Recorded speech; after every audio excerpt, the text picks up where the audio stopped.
It's time to catch a cheater. only on the Jubal Show. Allison is on the phone today for To Catch a Cheater, and she's been married to her husband Ty for 5 years. But now she suspects that something might be going on, so we'll see if we can help her out. Allison, I'm sorry you're going through it, but why do you think Ty's cheating on you? Hi, guys. Yeah, so it's kind of complicated, and I want to tell you the whole story. So basically, like you said, we've been married for 5 years, and I'm really excited because, 5 years is kind of a milestone anniversary, right? Sure. Now, Ty was kind of a wild child, when we met, but I've had time to work on him.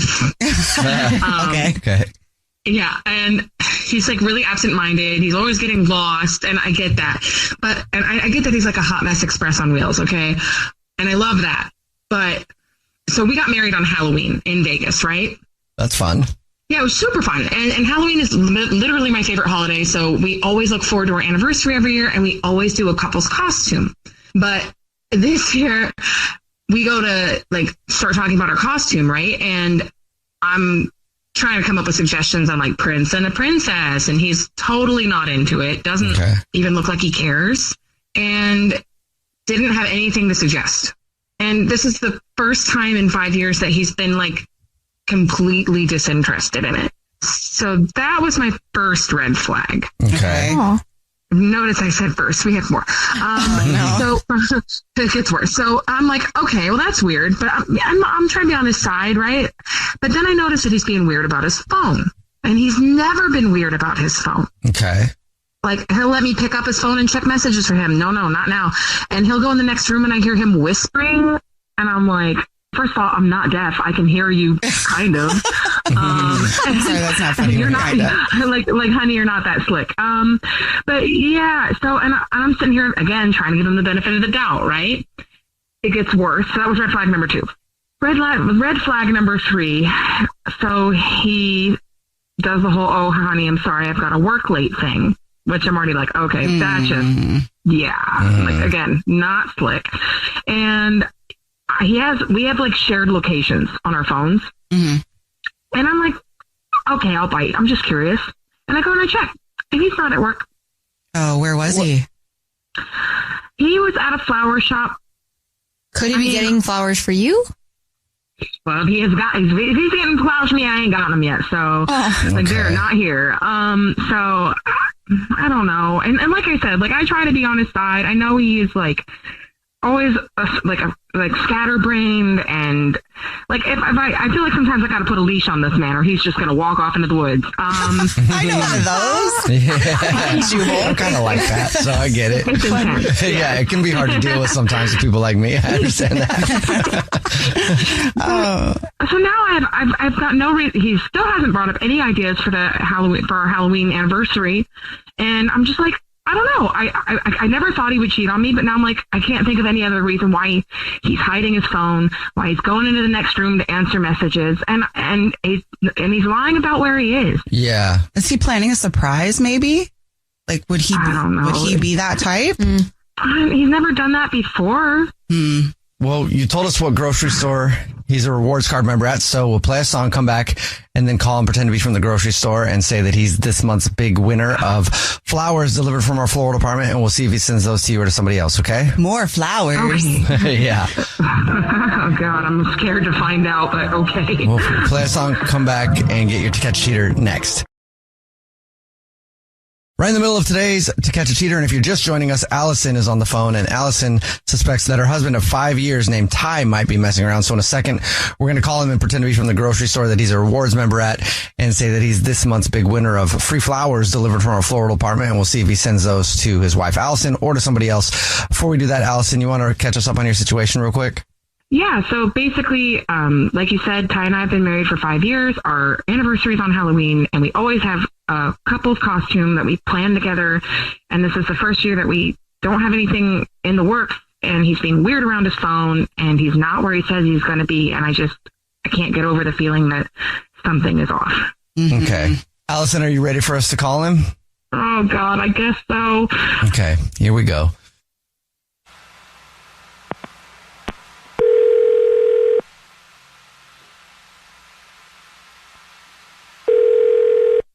Hello? Hey, this is Corbel calling from was looking for a rewards card member named Ty. Yeah, this is he. Ty, how are you? Please don't hang up. This is not a marketing phone call. I'm actually calling to tell you congratulations. You're this month's lucky winner. Thank you for shopping with us. Thank you so much. I feel very special. I'm not sure if you're aware, but every single month we choose one rewards card member at random who gets free flowers delivered from our floral department, absolutely free. So you've won 36 long stem red roses, a box of candy or chocolates, and a card to deliver to anybody that you want. Okay, yeah. How many? Is it like a truck of roses or? 36 long stem red roses, beautiful roses. Okay. And here's how it works. I would just need to get the information from you. I can do that on the phone in just a matter of minutes. If you know who you want to send them to right now, it's fine. I can do that right now. Great. If you know who you want to send to, I just need the first and last name of the person you'd like the flowers to go to first. How about Shannon? Shannon. Mm-hmm. Okay. And is there anything you'd like to put on a card to Shannon? Yeah, definitely. Just put, OMG, you're the greatest. I can never repay you. And thank you very much, Ty. And the next thing is I just need to tell you that this is not a grocery store. This is actually the Jubal Show. It's a radio show. My name is Jubal. I'm Nina. Hi, and I'm Victoria. I'm not getting flowers, free flowers. No, we do a segment on our show where if you think your significant other might be messing around, you see who they send flowers to. And your wife, Allison, is actually on the phone. Oh, okay, cool. Let's see where this goes. What? Okay. Cool. Who is Shannon?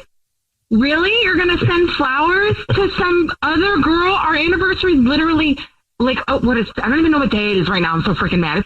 What the hell? Just wait till I call your mother, dude. You're going to rue the day that you met me. I swear to God. Oh, yeah. Okay. What is wrong with you? I'm gonna Hi, hello? Yourself out, okay? Oh, my God. When I get my hands on you. Laughing? Dude, like, I'm sorry, but like, what? Okay, so let me guess. Mr. I'm sure you have some great excuse. Uh-huh. Yeah? Okay. Now would be a good time, Ty. First to Ty. Today, yes, please. Thank you. Honey, are you done? Okay. So, no, I'm not cheating, babe. I'm not cheating, okay? What are you doing? Then why are you sending flowers to Shannon? Well, I don't know if she told you, but our anniversary is on Halloween. She did. Yeah. So she came up with this idea, like a princess type, collaborative costume for our 5-year anniversary. And I kind of tried to let her down gently and not be offensive, but it sounded so basic. I was like, okay, cool. We're going to be Disney prince and princess. This is 5 years. You know what I mean? Like we've been through a lot in 5 years. And we've overcome a lot. So I was like, it needs to be special. It needs to be like memorable. So I have a friend, Shannon, from work, the person who I was going to send the flowers to. And Shannon is also a professional makeup artist. And she's worked on a bunch of cool stuff. She worked on The Walking Dead. Oh. And so I was like, I got this idea. I started begging her. I was like, please help me with this. And she agreed to make, help out with her anniversary, make it special. So she's been helping with the costume and like the makeup idea. So, babe. Yeah, I don't even know. Like, if you're coming up with this on the spot, this is like the best bull crap you've ever made up. And I'm not entirely sure I believe you yet, but. Okay. Wait, why don't you? Also, I'm not basic, and I don't think I appreciate that. And I just that's also fair. I knew that was coming. This is so boring. Okay, so my idea. It's not boring. It is. Anyway, okay. Whatever. It could have been cute. Sure. So for our 5-year anniversary, I was like, boring. I want to marry you again. But as a zombie, that would be so cool. So Shannon helped me come up with this idea. You'll be a zombie bride. Listen, you're going to be a zombie bride. I'm going to be a zombie groom. And we're going to be like, totally and like rotting, decaying, and you had my curiosity, you now have my attention. You may proceed. Okay. When we get off the phone, I'm going to send you some spec pictures. Like we've been messing around with some of the makeup that we're going to do. Maybe I have some prosthetic, residue on my face when I come home, but we've been playing around with it. And I've been playing this for a long time. Hence, whatever, strange habits I've been displaying. But I want to make it perfect. Oh, you mean like the immense guilt every time you try to look me in the eye? Like you're the worst liar I've ever met, Ty. I swear. Well, it's like a hiding. But I think that's a good quality. Yeah. It is. Not if I think you're cheating on me. Hey, I just sent you a text of kind of a mock-up of what. Just check your phone real quick. Oh. Okay. You're right. Okay, I kind of love it. All right. How are you going to do this reveal? Were you just going to come home like a zombie and tell her to go put something on that you have laid out for her, or what? No, I was going to come home as a zombie, and Shannon was going to come with me, and then we would present it to her, and then she would do hers. Oh, all right. Well, You didn't think that would cause a heart attack with no discussion of anniversary before the day? Just bring a random woman in there. Babe, happy anniversary. I mean, I'm glad your head and heart are in the right place. sorry to ruin the surprise, Allison, but at least now you know Ty's not cheating. You know, I'm going to be honest. I think you guys have a point. If he had come home like that, I might have accidentally hit him with something. So maybe a radio reveal was the best way to go about this. Congratulations on the zombie wedding. Ty, I'm babe. sorry. Eat some brains. Yeah. I'm also mad at you still, but I'm also sorry. The Jubal Show's To Catch a Cheater. It's time for Nina's What's Trending. So there's a new streaming service that's coming from the least likely place ever. But I guess it was only a matter of time before fast food got into streaming. Wait, what? Chick-fil-A is looking to start its own streaming service. Chick-fil-A? The plan is that it's going to be family-friendly content, mostly unscripted stuff like game shows and reality TV. But then they're open to see what other kinds of like scripted projects and animation could pop up. Like what? But you can have like those unscripted shows literally on Peacock or Netflix. So They're not satisfied with that. They want their own streaming service. Chick-fil-A Interesting. streaming. What? You can't call it that. interesting. Yeah, what are they Can going to you call call it? Did it they say that? what they're going to call it? They did not say what they would call it. They just want to have their own. So I've been wondering what that cow does that runs around and says eat more chicken. I've been wondering what that cow's life is like. Well, Clearly an activist. Yeah. I've been curious. I don't know. If it's good programming, like I shouldn't be laughing because there's a chance I'd get it. I have every single streaming service because I'm a TV Nina. fanatic. But anyway, speaking of streaming, Paramount Plus is one that's for the people.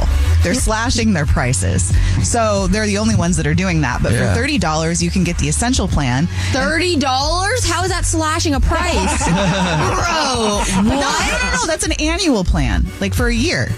Oh, $30 a year? Yeah. Okay, sorry.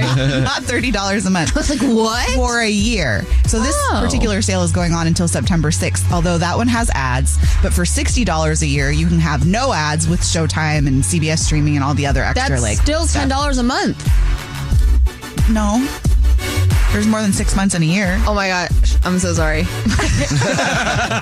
I'll be quiet. So anyway, if you're interested in that, there you go. It's because they have to, though. It's the least watched streaming service. They're like, I don't know, what do we do now? Cut prices? Nobody's watching anything on our platform. Paramount Plus is the one that had Yellowstone and all Yeah, that but stuff. that's the thing is with some of these platforms are like, oh, that's the one that had that one show. Yeah, so you sign up for the one, and then you end up canceling it after that, right? It's That's coming true. back. There's going to be more. So it's like you don't want to do that because if you forget, then like, you know. Right, that's the game. If they're I have a problem. once a I have streaming a real service problem. is in that game of you have one show, that's what Max is. The problem with Max is it's got Game of Thrones. Oh, now we have to make another Game of Thrones. It's not going to be as good. They also but have we got to Fuller do House it. and a bunch of. Oh no, that one was on Netflix. Anyway, I'm not going to argue right now. They don't have a choice here. They have to cut All the prices. streaming services are my friends. They accept me for who I am. Yeah. Okay. Lastly, We should all just pay our friends $12 a month, and so they'll accept us. whatever you want, whatever you got to do. Stop Yay. judging. But you can't watch a show without spirits. Did you know the Olympics of the Spirit World just happened? The what? The Spirits World. What's that mean? It's either ghosts or booze, but I'm excited to find out what it is. It's booze, but I did it that way so you would think it might be actual I would spirits. love it if there was a Olympic for ghosts. Wow. I laughed so hard at that joke in my head. Just a hurdle falls over. Yeah. And you're like, Oh, no! The Netherlands knocked it over. I think that's where that ghost is from. I don't know. Don't make me laugh when I'm trying to tell the story. So my point of this story is that if you would like to try the best whiskey in the world, it comes out of Australia and it's called Starward Whiskey and it got #1 with over 34 medals. Wow. I hope that the sponsor for that is the breakdancer from Australia. Ray Gun. And that's what's trending. would just be so hard to see if they actually made it over the pole in pole vaulting because the ghost. Because the pole always knocks the pole off anyway. Yeah. And so you wouldn't know if the ghost cleared it or not. Falling off all the time. Don't they fly? Why would they pole vault? That's true. Well, 'cause it's and part they of could the just go games. through it. They could go through it and they would knock it over. Yeah, they would. Because they're The ghosts. wind. I'm really sorry, but this is what we talk about when the music's playing. It'd be hard to run the Olympic Committee for the Ghost Olympics. Or would it be incredibly easy? That's maybe that. You guys didn't see they won. I don't know what The Jubal Show is also brought to you by BetterHelp. There it Give is. online therapy a try at BetterHelp.com/Jubal and get on your way to being your best self. Need it. If you're eating your celery and you notice that it's making you feel a little funny, it could be meth. What? So last week the DEA. All right. Well, I'm telling you. So last week the DEA ended up seizing some celery in Georgia that was filled with meth because that's how they're getting it into the United States. And then they just stopped another big crate full of celery that was stuffed with meth at the border. So it's just a crate filled with celery and meth, like together? Yeah, like they're hiding the meth in the celery. So I'm just saying, like, if you eat your celery, because maybe it rubbed off on it or something, so just check your celery before you eat it to make sure that you're not ingesting meth. I mean, people are really getting creative. I'll just tell you that. Ugh, I just had tuna yesterday, too, with all kinds of celery in it. Uh-oh. A little tuna salad with explains celery. I'm weird ever since. That's why Nina was outside itching a bunch. What's going on? I don't know. I just had a bunch of celery. It's a tuna meth salad. Want to go steal something? No. I just had a bunch of celery. Now I want to steal stuff. Like a car or something. You want to steal a car? No. Do it easy. Yeah. I'm okay. My celery was fine. So check yours. There's a man out of Kentucky that is going viral right now for how he's tried to avoid paying child support. So this isn't the first time we've heard of somebody faking their own death, but this feels a little extreme to avoid paying child support. He somehow managed to hack into the government website and change everything, and many states actually acknowledged him as gone, except for he was still caught anyway, and now is going to be spending 9 years in jail. What do you mean gone? Like he went and manufactured a death certificate or something? Yeah.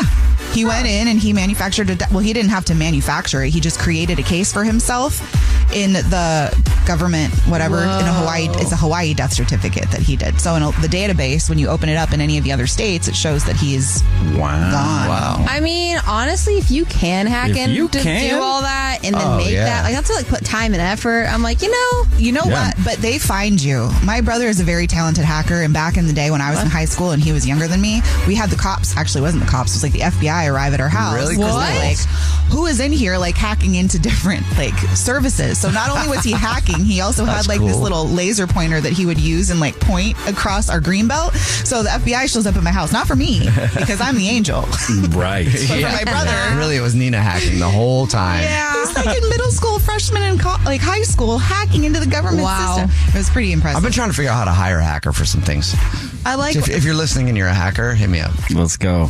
He wants to hire one. I'm not going to ask why. I don't. I know exactly why, and I'm all for it, and I want to make this happen. I don't know. So anyway, don't do that, and you won't have to pay $195,000 worth of restitution or go to jail. And if you work as hard at hacking as you do, or if you work as hard at being a father as you do at hacking, you might not have all that child support. Good point. Right? Yeah, it'd be cool. Also, if you're a good hacker, then you have money to pay child support. Yeah. None of that made sense.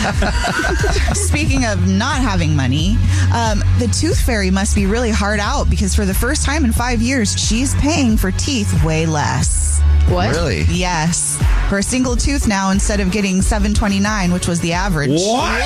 $7.29. That's a lot. Yeah, it's now just about $7.09. $7. Bro, $7.09 is pretty good. Hold on. I don't know why the Tooth Fairy is picking different families to do this. The Tooth Fairy only brings my daughter $2 and some edible glitter. Same. Wait, what? You get Really? glitter? Yeah, the Tooth Fairy drops off edible glitter because she's really awesome. That is pretty cool, actually. glitter? Well, Make edible glitter? I didn't know that. edible glitter is legit. If she You got to buy it in a weird aisle, from what I understand. Yeah. But if your daughter didn't have edible glitter, she'd probably have $10. Is that like the stripper supply store? Is that where you get it? You know what? You're right. I need to have marry a stripper. I need to have a conversation Dollar with bills her. and edible glitter. That's what it is. Man. She needs to have a job somehow. Ladies and gentlemen, coming to center stage, the Tooth Fairy. And that's what's trending. Ryan is on the phone and he's getting ghosted by Morgan, so we're about to call her and see if she'll tell us why she's ghosting him and maybe get him a second date if he still wants one. But before we do that, Ryan, why don't you break down your situation for us real quick? I went out with this girl, Morgan, and took her to dinner. We had a really good time. I accidentally spit on her bread. I hope that has nothing to do with this. And I don't know, we got along really, really well, and I walked her back to her car, and we kissed, and then nothing. Crickets, just... Okay. Bread is not a euphemism. He legit spit on her bread. No, I was going to say that It line. wasn't code for anything. All right, Ryan, are you ready for us to call her? Man. Yeah. Let's get her on the line. I'm curious. I want to see what's going on. Okay, here we go.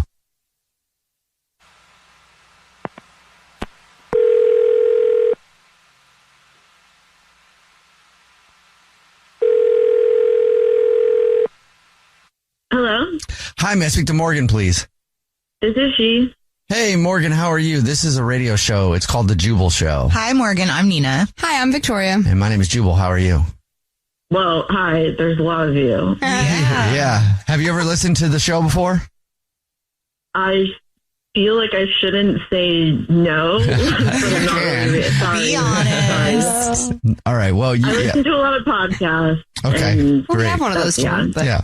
We'll check it out sometime. yeah. But we're calling you today because we actually got an email about you. Okay. So we do a segment on the show. It's called the First Date Follow-Up. That's where if you go out on a date with someone and then you ghost them, that person can email us to get you on the phone and ask why you're ghosting them. Is there anybody that you're ghosting that you think would email us? I think so. I mean, I'm shocked that it would be so important that they would call into a radio station, but I can think of a couple. It's flattering, Morgan. Thank you. Yeah. I'm talking about Ryan. Okay. Mm-hmm. Do you mind telling us why you're ghosting Ryan? Yeah. Sure. Why not? Okay. So Ryan and I went on a date. It was good. It was a good date. We had a great time, and I decided I didn't want to see him again, and I don't feel bad about it. So that's like, I can tell you why if you want. Yeah, that's what we want to know. Okay, got it. Thank Sorry, so I got home. I looked in the mirror, and I realized I had a huge piece of lettuce in my teeth, like fully in the front of my teeth, and he said nothing, and that's a deal breaker for me. Okay, so why is that a deal breaker? I mean, I can see how it's kind of embarrassing and it's not awesome to see when you get home from a date, but why is that something that you're just calling it good on? I don't know. Can you imagine, like, we're talking for hours, we're flirting, I'm smiling at him, I'm telling him stories, we're gazing into each other's eyes across a candlelit table, and the whole time I have lettuce in my teeth, and he didn't tell me. Like to me, that's just, like, not the kind of person I hang out with. I want to hang out with someone who's going to tell me I have lettuce in my teeth. What if you didn't see it? Then he's blind.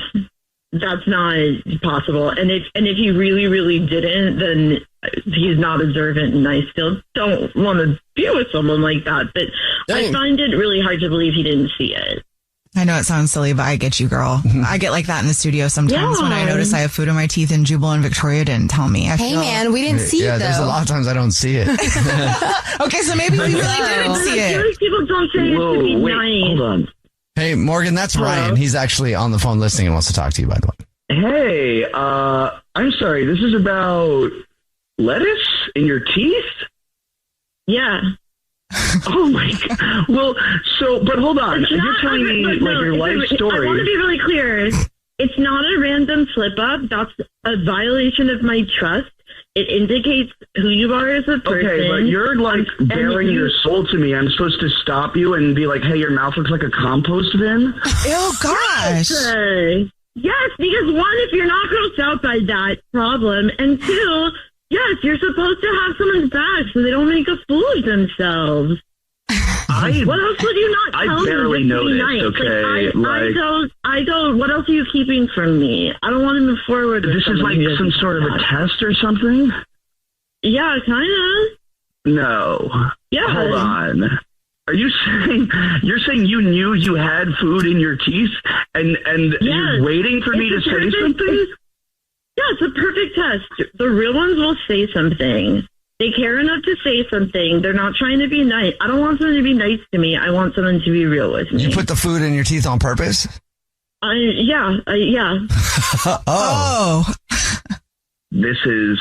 You know what? That took a turn. I don't care. That is, first of all, that is so manipulative. I don't really even know what to say. That's... You know what? You have issues. Perfect. Look, let me just remind you, we're talking about this on the radio show, so I feel like my assessment of you was correct. I cannot believe this is happening.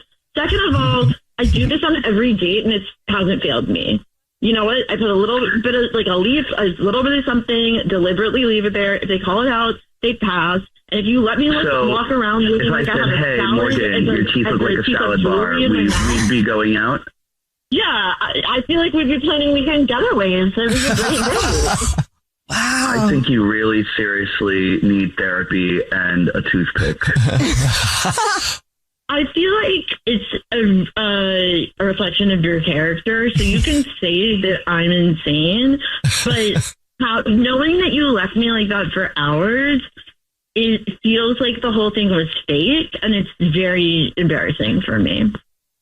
Cool. Well, next time I'll carry dental floss and one of those little bibs they give you when you're getting your teeth cleaned. No, there's not going to be a next time because you didn't. It's not about carrying dental floss. It's about being honest to my face. Are you sure, Morgan? Do you want another day with Ryan? We'll pay for it.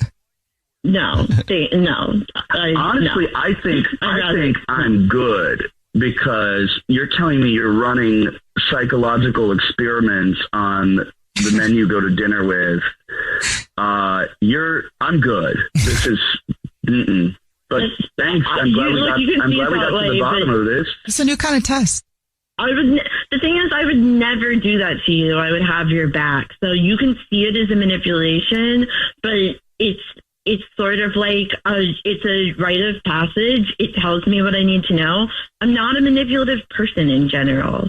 So you can tell yourself whatever you want. You're fake. You're fake with me. All right. Well. Good luck, guys. Sorry, Ryan and Morgan. Thank you very much.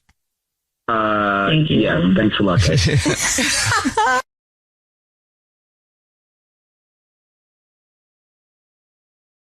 Because now that we're getting back to normal-ish, COVID really did a number on us, right? Mentally. Like I walk around and people can't even look anybody in the eye. People are dealing with so much anxiety. Anytime anybody has a helpful hint about mental health on TikTok, it goes viral with millions and millions and millions and millions of views. There's a reason for that, right?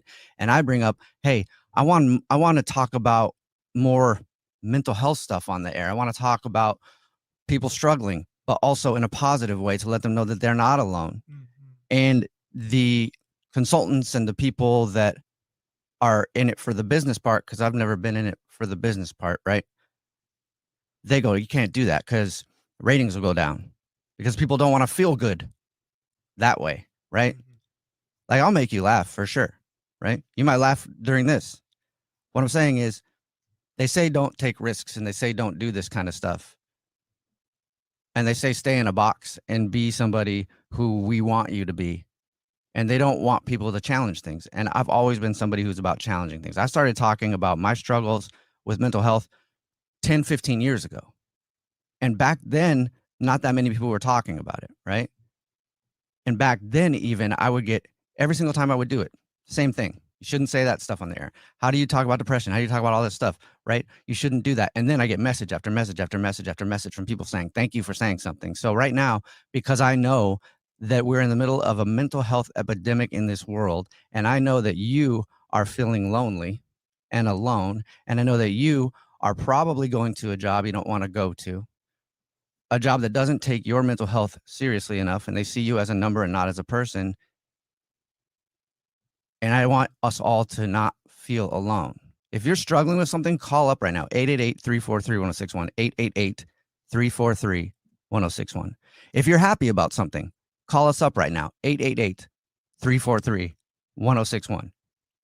Because if you don't know anything about me, I've been in and out, mostly in therapy since kindergarten, right? So I've had a head start on a lot of people, right? Not because of great reasons, but I have. And so I've devoted my life really to dissecting myself and dissecting emotions and doing all that, right? And I talk about it because I don't have any initials after my name. People think I don't know what I'm talking about. But I do. And I know that if I can't give you some advice, if Alex can't give you some advice, if Bennett can't give you some advice, if Victoria can't give you some advice, if Richard sitting in the corner of the room there being a weirdo can't give you some advice, then we can at least point you in the right direction, or you can hear from another listener who is also going through something similar, so you know that you're not alone. I think that's the biggest problem that's going on today is there's a lack of connection in the world, right? You hop on social media and they go, social media is great because people can feel connected, except social media for a lot of people makes you feel more disconnected. And then you see people living these lives that you want to live, which you can live any life you want. I want to show people that you're powerful enough to do whatever you want to do. And I want to show people that you really aren't alone and that we live in a global community and a global society and we can all have each other's back. So call us up, 888-343-1061, 888-343-1061. I'm blowing off everything. Yeah. I don't know how long I'm going to talk. I can talk about this stuff forever. Just ask my wife. She'll be like, yeah, he never shuts up about it. Right? I don't know. Because I'm tired of dealing with time. Yeah. I'm literally tired of dealing with time, and I'm tired of being misunderstood. And so are you. I guarantee you're feeling the same way, right? We're on this little ball in the middle of space, running around, trying to make a paycheck for what?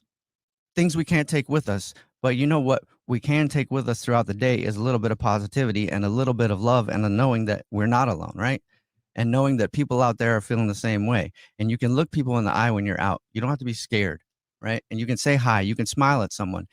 It's all about raising the vibe in the world, raising the vibe in this country, and raising the vibe for you in your life so that you can feel better. If you smile at one person today, they'll smile at another person, they'll smile at two more people, and eventually everybody's smiling at each other and feeling better. Hey, Wendy? Hold on one second. I had to click the button. 888-343-1061, 888-343-1061. If you're struggling with something, call us up. If you're not struggling with something and you're happy, call us up. I just want us all as a group to not be alone. And hit up everybody you know. I'm streaming this on YouTube Live right now, streaming it on Facebook Live. I was going to stream it on TikTok, but I'm not active enough on TikTok, so I didn't know how to do it. So I'm not streaming on TikTok right now. But you can go check it out on the YouTube as well. Facebook, Jubal Show. Just get as many people to join us right now as possible so that we can all not be alone. 888-343-1061, 888-343-1061. Hey, Wendy, what's up? How are you? Hi, Jubal. I'm good. And thank you for saying what you're saying and bring attention to it because, man, you are so spot on. Thank you. I appreciate that. Yeah. I mean, later on today, I'm going to have to sit in a meeting. I guarantee it. Or I'm going to have to get phone calls and go, what were you doing? Why'd you do that? Because you're not supposed to do this kind of stuff, right? They want me to talk for like 5 minutes, make you laugh, and then that's it. Right. Well, we played that Selena Gomez, right? Yes. Yeah. We played that Selena Gomez new song the other day. And that song is all about mental health. Everybody's talking about it now, which I think is a great thing, except you know who's not talking about it? The people in charge that can make some changes. Right? Exactly. So exactly. What I just want people to not feel alone. That's all I want today. That's why I said get as many ears on this as possible, get as many eyes on it as possible, streaming it. I want people to know that they're not alone. Wendy, in your life, is there anything that you're going through that you could share that will let someone out there who's feeling alone and struggling with something similar know that they're not? Yeah. For myself and my young adult son were both disabled. I'm on disability, which is only $840 a month. You know what the rents look like. Rent's too damn high. Well, we're currently homeless. I'm living in our car, and it's winter, and it's really flipping cold. We both have health issues. A couple of friends were nice enough to get us a motel room through the weekend this weekend. That's amazing. And I'm literally sitting in my motel room, packing up, knowing we have to be out of here by 11. And it's just so hard. And I understand the opioid crisis and everybody battling addiction. But currently, all of the funds are going to homing, rehousing, emergency housing, people struggling with active addiction that are currently using. If you're not an addict, if you're just homeless because of economic reasons, the wait list is months and months long. Right. And see, that's what the one thing is, compassion. You have some friends that were very compassionate and they helped you. I feel compassion for you for sure. Right. I know you'll be okay. I do. Because everybody's always okay. Everything, like, even if you have the most terrible thing ever, there's another side of it. So, Wendy, you will be okay. Right? Yeah. Every single struggle in your life has a lesson. Right now, there is a lesson you're learning. You might not even be able to see it, but I promise you, when this is over and this tough time is over, you will look back on it and go, oh, now I figured out this in my life. But people, I know we'll be stronger for it eventually. Absolutely. It's just getting through it. Yeah. And I guarantee you that there's a lot of people listening to this right now going through the same thing, saying the same thing, like, hey, if it's just for economic reasons, they're not really helping, right? No. And the opioid crisis in the country is directly related to the mental health epidemic that we're having. Absolutely. Because people are numbing. Right? Yep. People are numbing. And trust me, I've numbed with every kind of thing you can, pretty much. I've tried. I've been on almost every single antidepressant. I've been on legal things to numb it. I've been on illegal things to numb it. And until I learned how to do it inside and for my own mental health, then I didn't need any of that stuff. Exactly. But those services are hard to come by now. They are as well. Yes, they are. And that's why we need to do something. That's why I wanted to talk about it today, because I was just tired of it. Like, I'm sitting here. We're about to do a segment on 12 things that people like less as they get older. And I'm like, you know what? There's more important things right now. There's people like you, Wendy, and there's people like you listening who need some help, and we need some changes, right? There needs to be things and services for people like you and the people that are struggling with the opioid crisis. And there also needs to be... I'm definitely not knocking them getting help, because that is a huge thing. They absolutely need the help. Yeah. But you can't forget about the rest of the people either. That's true. And that's what's going on. Yeah, absolutely. And compassion is what I was talking about, right? Compassion is, if you see somebody who's on the streets, there's not a lot of compassion for them. No. Well, Wendy is essentially homeless right now, but it's not out of a lack of trying. It's not because you're addicted. It's not because of any of that. Nope. But if someone were to see you on the corner, they would judge you. And we need to stop judging each other. They have been. Yeah. They have been. You know how hard it is? You never realize how hard it is to find a restroom to use until you're homeless. And people look at you and just decide that you must be an addict or you must want to be there. So why are we going to help you? Mm-hmm. So somebody that comes dressed in a suit going to the office for the day, they get let into the gas station restroom. But somebody who's homeless, and I mean, even though we're homeless, we're still clean. We're still, we could shower at gyms. We got a gym membership to be able to shower and stuff. But they see that you're living in your car. They assume you want to be there. They assume you're an addict. So all of a sudden, the sign goes up, or they say, sorry, the restroom's out of order, even though you just saw a man in a suit walk out of the restroom. Right. Wow. Yeah. That's happened so many times. It's tough. Wendy, just know, like I said, things will be okay. And there's somebody listening to this right now who might be able to help you out. I'm going to put you on hold. We'll get your number. If you can help Wendy out with anything, call us up, 888-343-1061, 888-343-1061. It doesn't have to be anything monetary. It doesn't have to be, just if like maybe you have a lead on a job. I just want to show people that we are not alone and that we can all help each other out.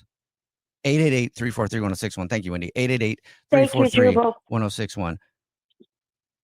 I think one of the biggest things that we need in this country is reform as far as mental health goes in the workplace, honestly. Yep. Because I just saw over the week, one of the reasons that I'm talking about this, I just saw this over the weekend. I do nothing but my obsession is feeling good, right? The people say, can you be addicted to feeling good? Yeah, absolutely. Can you be addicted to things? Like I'm addicted to happiness. When I found happiness, actual happiness, I got addicted to it, right? I'll do anything to stay happy. I'll do anything to not be stressed out. I will do anything to not be burnt out, whatever that is. And the CDC just literally the other day classified burnout on the job as a legit health reason. Oh, wow. Yeah, a legit health reason. And companies all over the place don't think about the fact that their employees are struggling. They don't think about the fact that their employees are people, and they want them to act a certain way, and they want them to be a certain way, and they want them to act professionally. Look, I've been unprofessional my whole life. What I'm doing right now, severely unprofessional. But I like to challenge the social norms because I think that's the only way that things can get better. That's the only way that people can feel good is for somebody to go, you know what, screw it. I'm just going to take an hour of the show.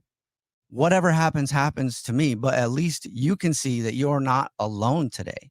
Call us up, 888-343-1061, 888-343-1061. And the time change is one of the things that bugs me the most. The time change is terrible for people. The time change is literally, there are more car accidents today when we spring forward or fall back. The day after the time change, there's more car accidents, there's more heart attacks. There's all kinds of things that go wrong with our bodies because they put this thing in place in the 70s, right? The 1870s to 1700s. I don't know. Stop asking me about the date. But they put this thing into place to try to save energy, but there's no way to measure it. Like it didn't work. But we've done daylight savings time since then for no reason. But the only thing that they can measure is daylight savings time is bad for human beings. It has no other value. And that's not a value. It's bad for human beings. But because our system is so screwed up, and people don't want to change how they normally do things, and people don't want to challenge stuff. This has been in effect for how many years? And they finally have put a thing in the government to try to stop daylight savings time because they're like, oh, hey, this actually kills people. We probably shouldn't do that. And it's probably not going to get passed because people don't think about people. And I just want people to start looking at things differently, right? Challenge the way you do things today. If like you're in a bad mood, backflip on it. A backflip is kind of my theory on life. Like do the opposite of what you want to do. If you want to scream at somebody in traffic today, just smile at them. It'd probably feel better for you. It would save you from having to have a headache thinking about how terrible they're driving. And also, you never know what could happen. You don't know what someone else is going through, right? You could do something to the wrong person and then they lose it. 888-343-1061, 888-343-1061. Hey, Kramer? Yeah. What's up, man? How's it going? Not too bad. Pretty good, actually. Today. Morning. I mean, I know maybe I don't sound like it. Maybe I sound like I'm going through it. I'm not sure. But I'm not. Like, I'm just, I just saw the stories over the weekend of how they made burnout on the job. The CDC said that burnout on the job is a legit health issue. I have been reading about it for weeks, how the country's in a mental health epidemic. I see it when I'm out on the streets, man. Like you go to the gas station to get some lotto tickets and the person behind the counter has so much anxiety, they can't even look you in the eye. They can't even talk to you because everybody's dealing with so much anxiety. And we don't have to. There's ways that you can calm anxiety by playing with your pinky. That sounds dirty. It's not. But there literally are things that you can do to calm anxiety. Everybody talks about anxiety. Like I said, anybody talks about this stuff on TikTok and it's getting a million views on how to feel better. And I have a little bit of knowledge on that because I've been doing it my whole life, right? And that's why I'm saying call us up right now, 888-343-1061. I just want people to not feel alone. And I want everybody to see that we are a community and we can all help each other out and we can all feel good today. And you should feel positive today. You should feel happy today. You shouldn't feel stressed out about the time. You should feel stressed out about nothing, really, right? Everybody should just be happy and show each other compassion and know that we're not alone, and we'll all start feeling better. What are you going through today, Kramer? Are you going through anything, or you just call up to say that you're not going through anything?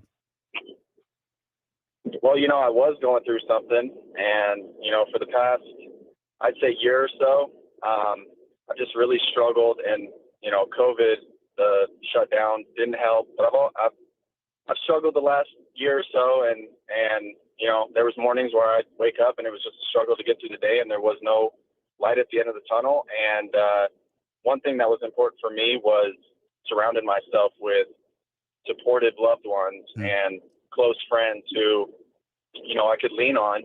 And, I was really going through it about 6 months ago, and I finally woke up one morning and said, what? I said to myself, I got to do something about this, because I feel like this is out of my control. And I took the next step. I made an appointment to go talk to somebody, to go see somebody. And, I got on some medication, and it completely turned things around for me.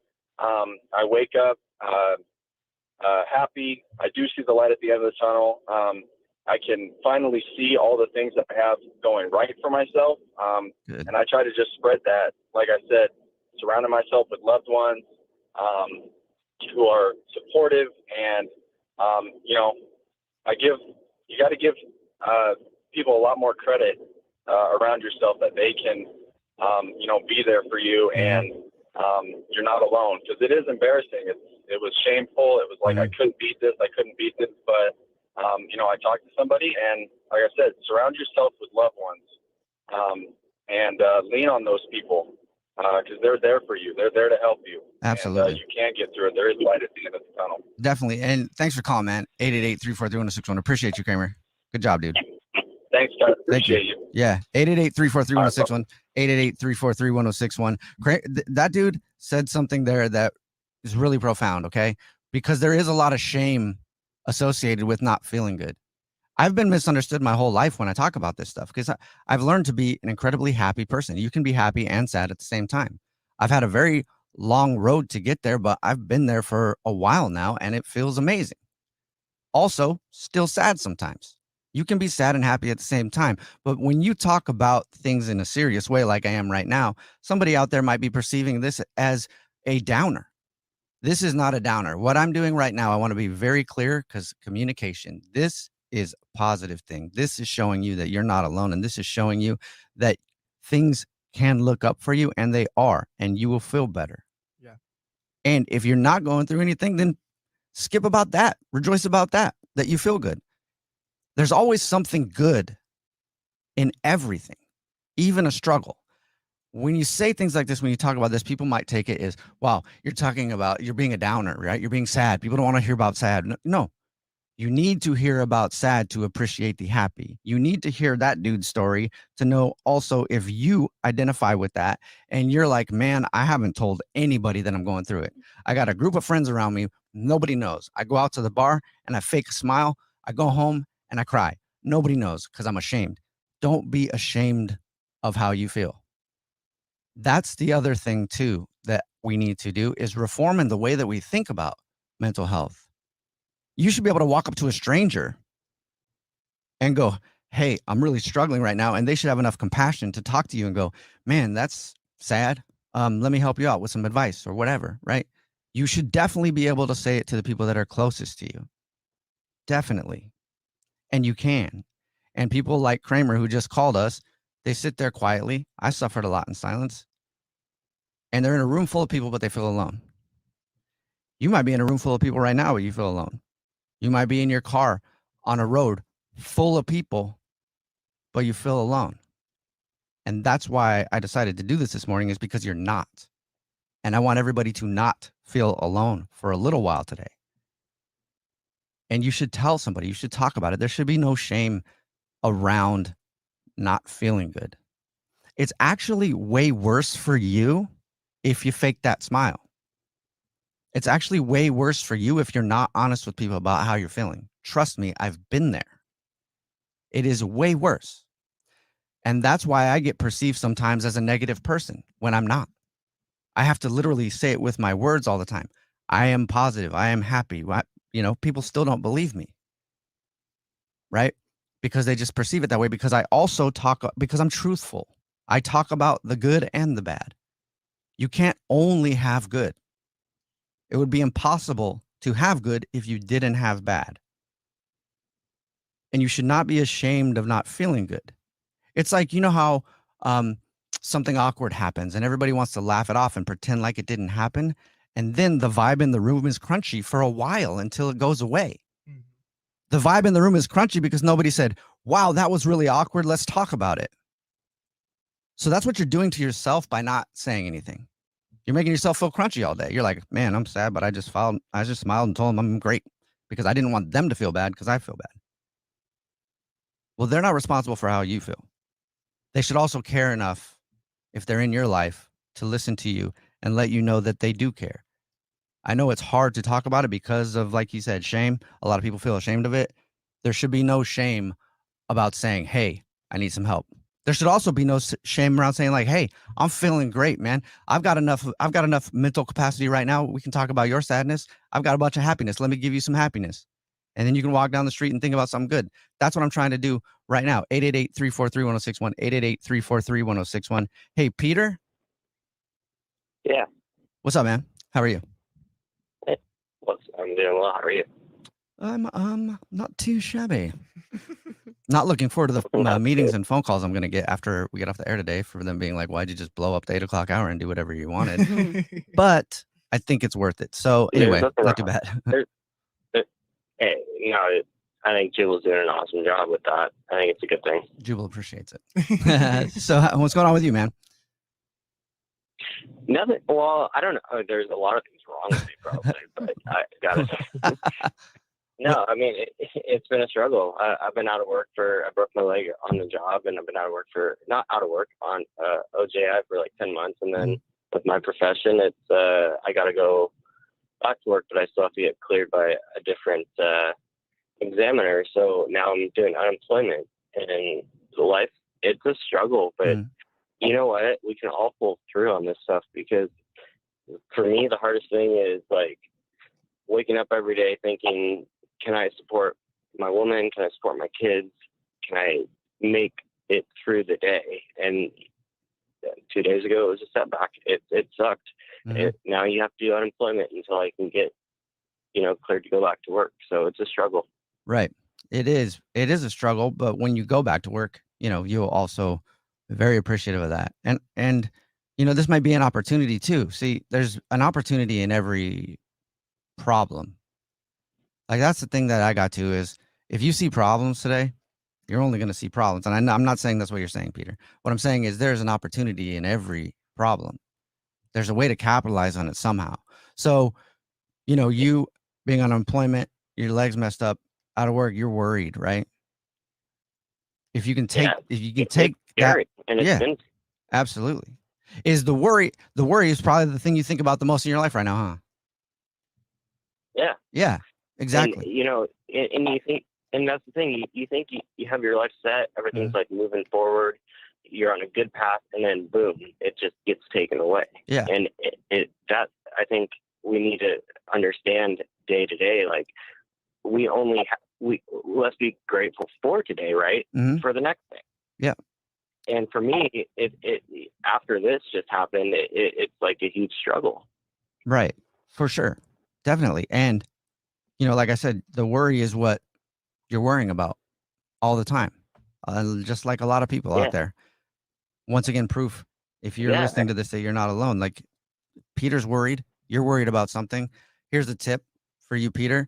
And it's hard to do, but you can replace that worry with something else. That's why I say there's a positive and there's a way to find an opportunity in a problem, right? You've got a problem.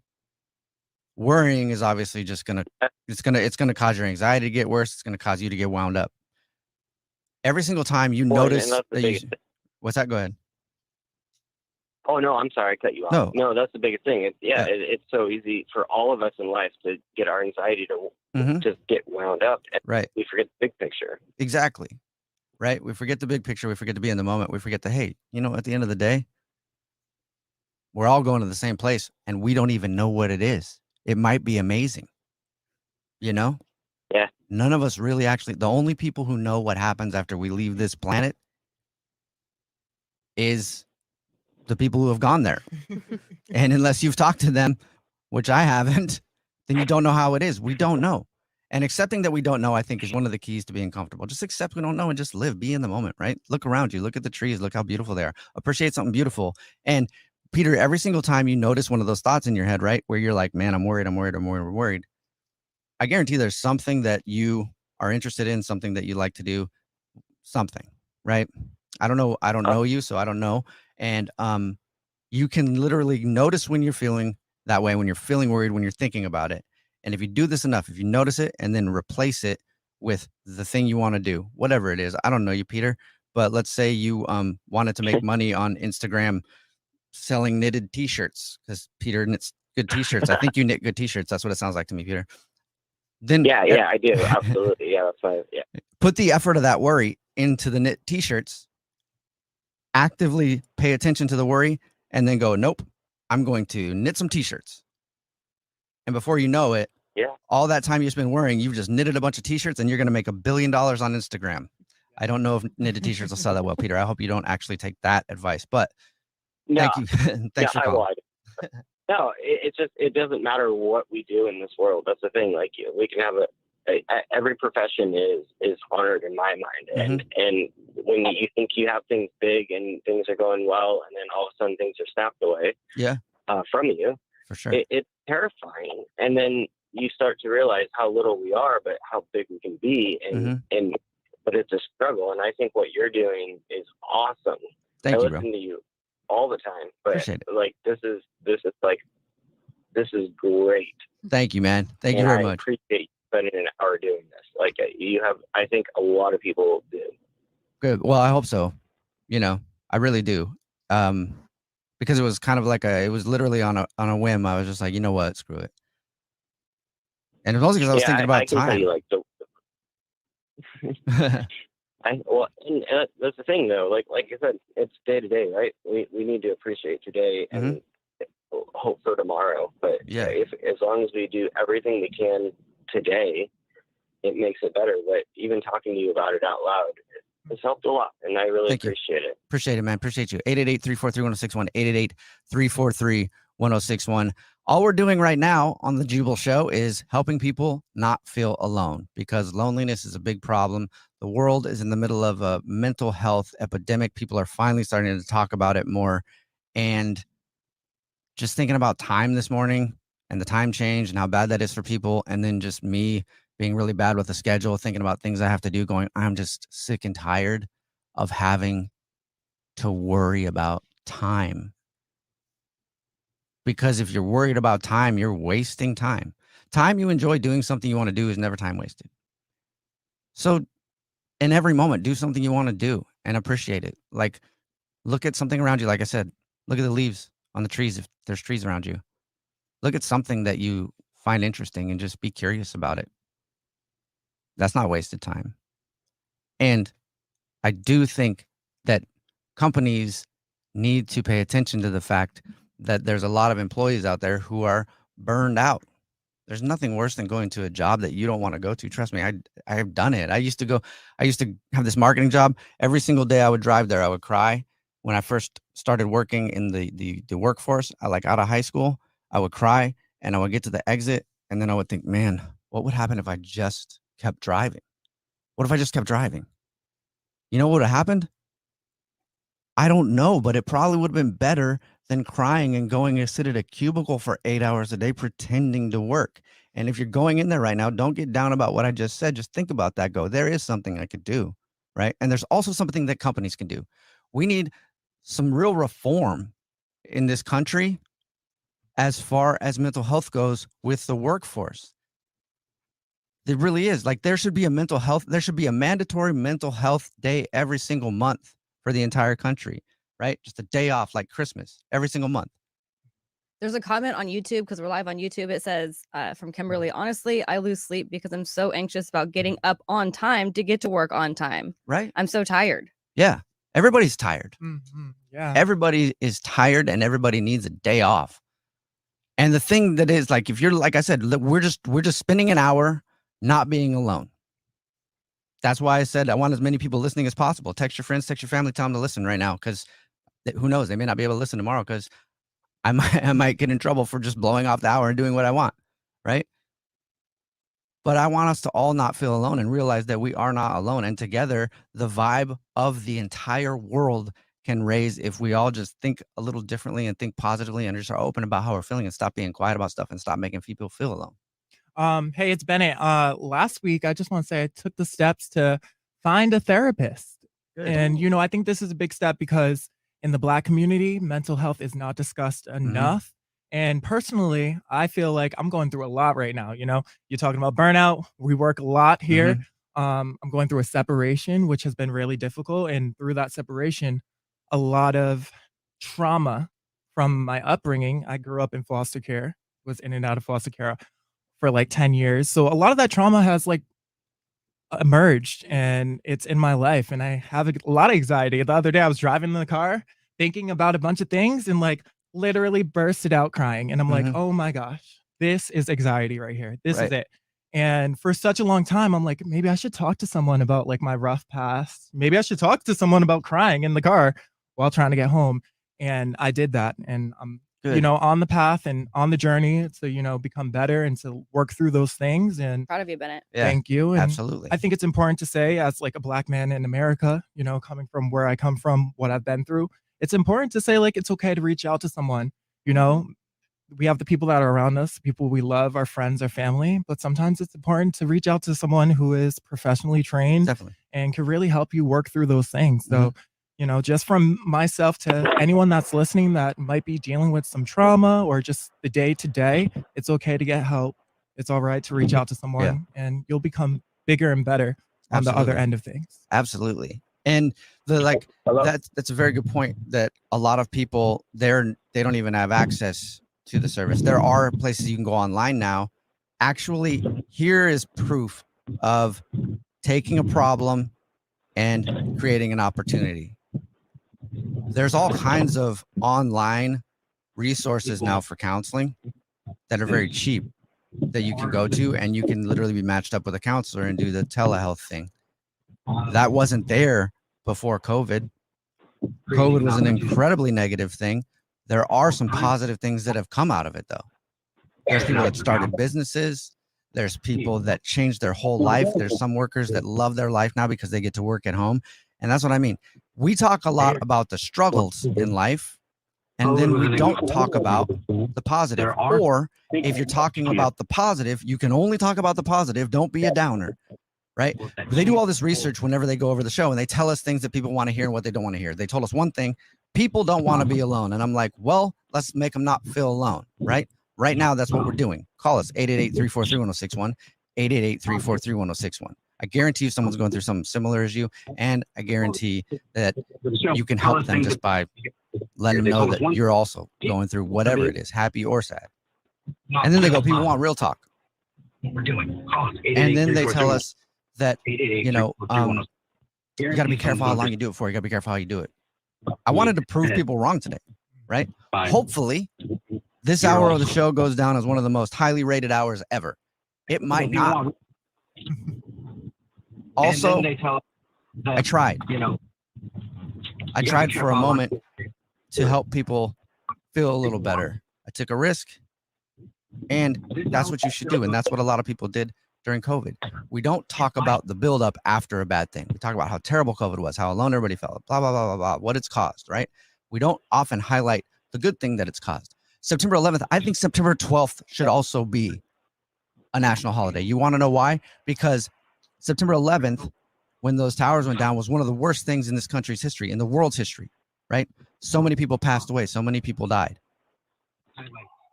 And I think the day after should also be recognized, because the day after was the day that the people who lost someone there and the people in this country that also lost some innocence, if you weren't there and had to deal with it directly, the next day was the day people got back up and rebuilt. However long it took them, they rebuilt. So whatever you're going through right now in your life, if it's not the best thing for you, there's always a rebuild. There's people that experienced some of the biggest traumas in their life, and on September 11th, and then September 12th, they kept going. And some of them have figured out something new that they always wanted to do and took a risk because they realized, you know what? Life is too short to be stressed out. I'm just going to be. And I'm just going to be happy. And I'm going to be sad. And I'm going to be okay with it. And I'm just going to be me and comfortable in my own skin. Call us 888-343-1061. 888-343-1061. We are live on YouTube at The Jubal Show. I got another message in. It says, it's also important for your mental health to cut toxic people out of your life for the sake of your mental health. Yeah. So just definitely point that one out. Absolutely. Yeah. At the end of the day, at the end of the day, everybody only has themselves, right? If you're not going to look out for yourself, you can't expect other people to. If you can't take care of your own happiness, other people can't make you happy. Happiness exists inside of you. How you feel exists inside of you. And you can change that just by being honest about it, right? By being honest about your successes and your failures in like business and just in life in general. 888-343-1061. 888-343-1061. Kevin? Hey, how you doing, man? Good, man. How are you? Hanging in there. Life's life, you know. It's a beautiful phrase right there. Life is life. It is. So I was driving in today, sir. I listen to you a lot, me and my daughter. Thank you. Both of my daughters. I'm a single dad, and I drive all the way from Tacoma to Renton every day, or every Monday and Tuesday when I have my daughters. And my daughter mentioned to me, she said, well, Dad, I have a story. And she's a type 1 diabetic. She was diagnosed at 18 months. And so I have to, stay on top of that.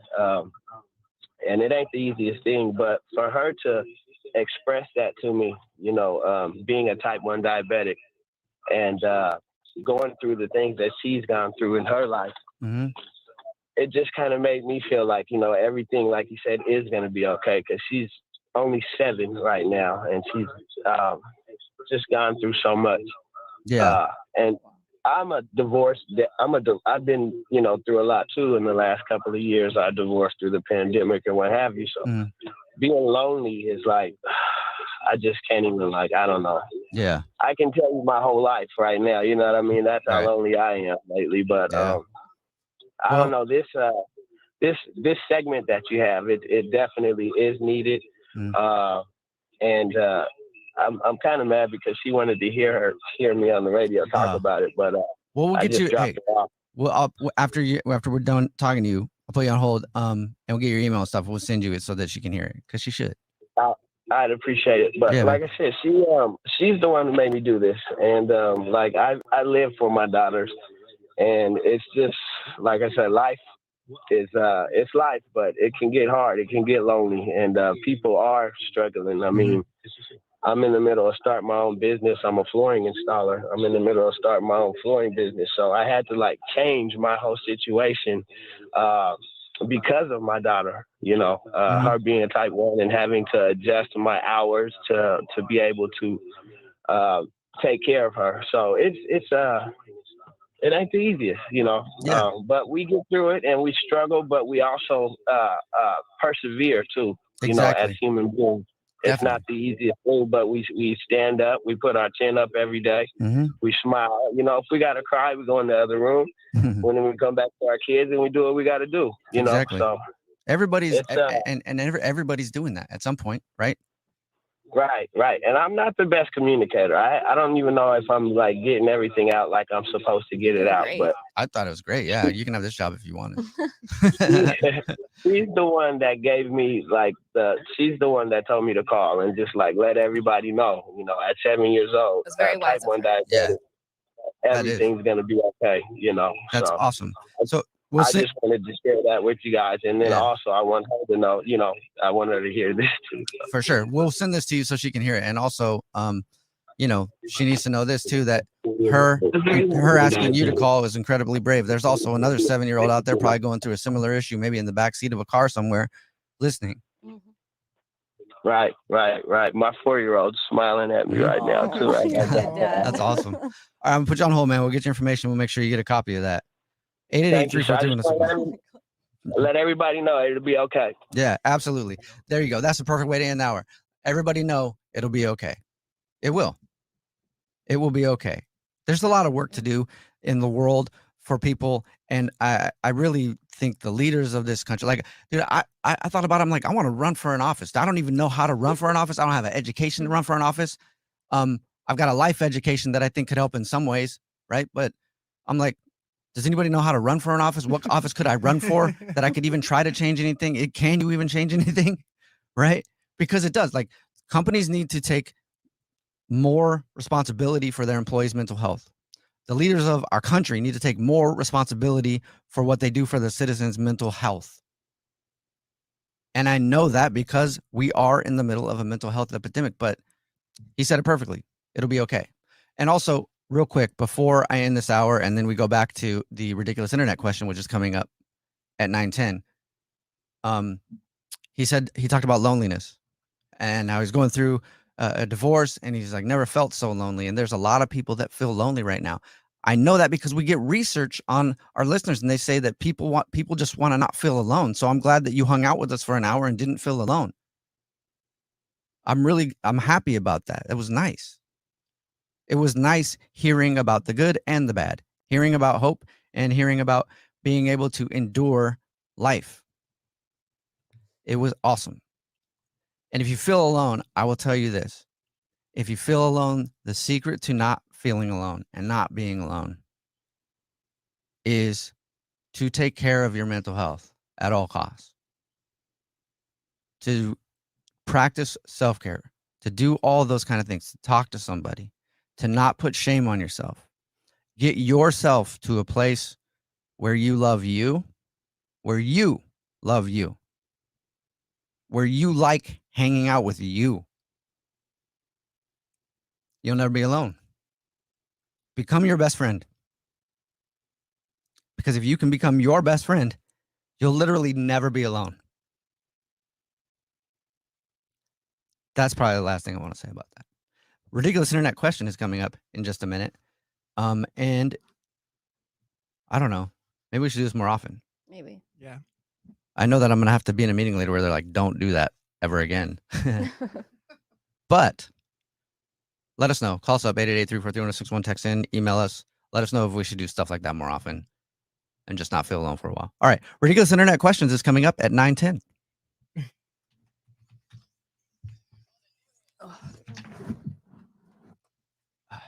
That's why I said don't kill me. Lots of people hitting us up for sure. You want to work that? I have no idea. Yeah.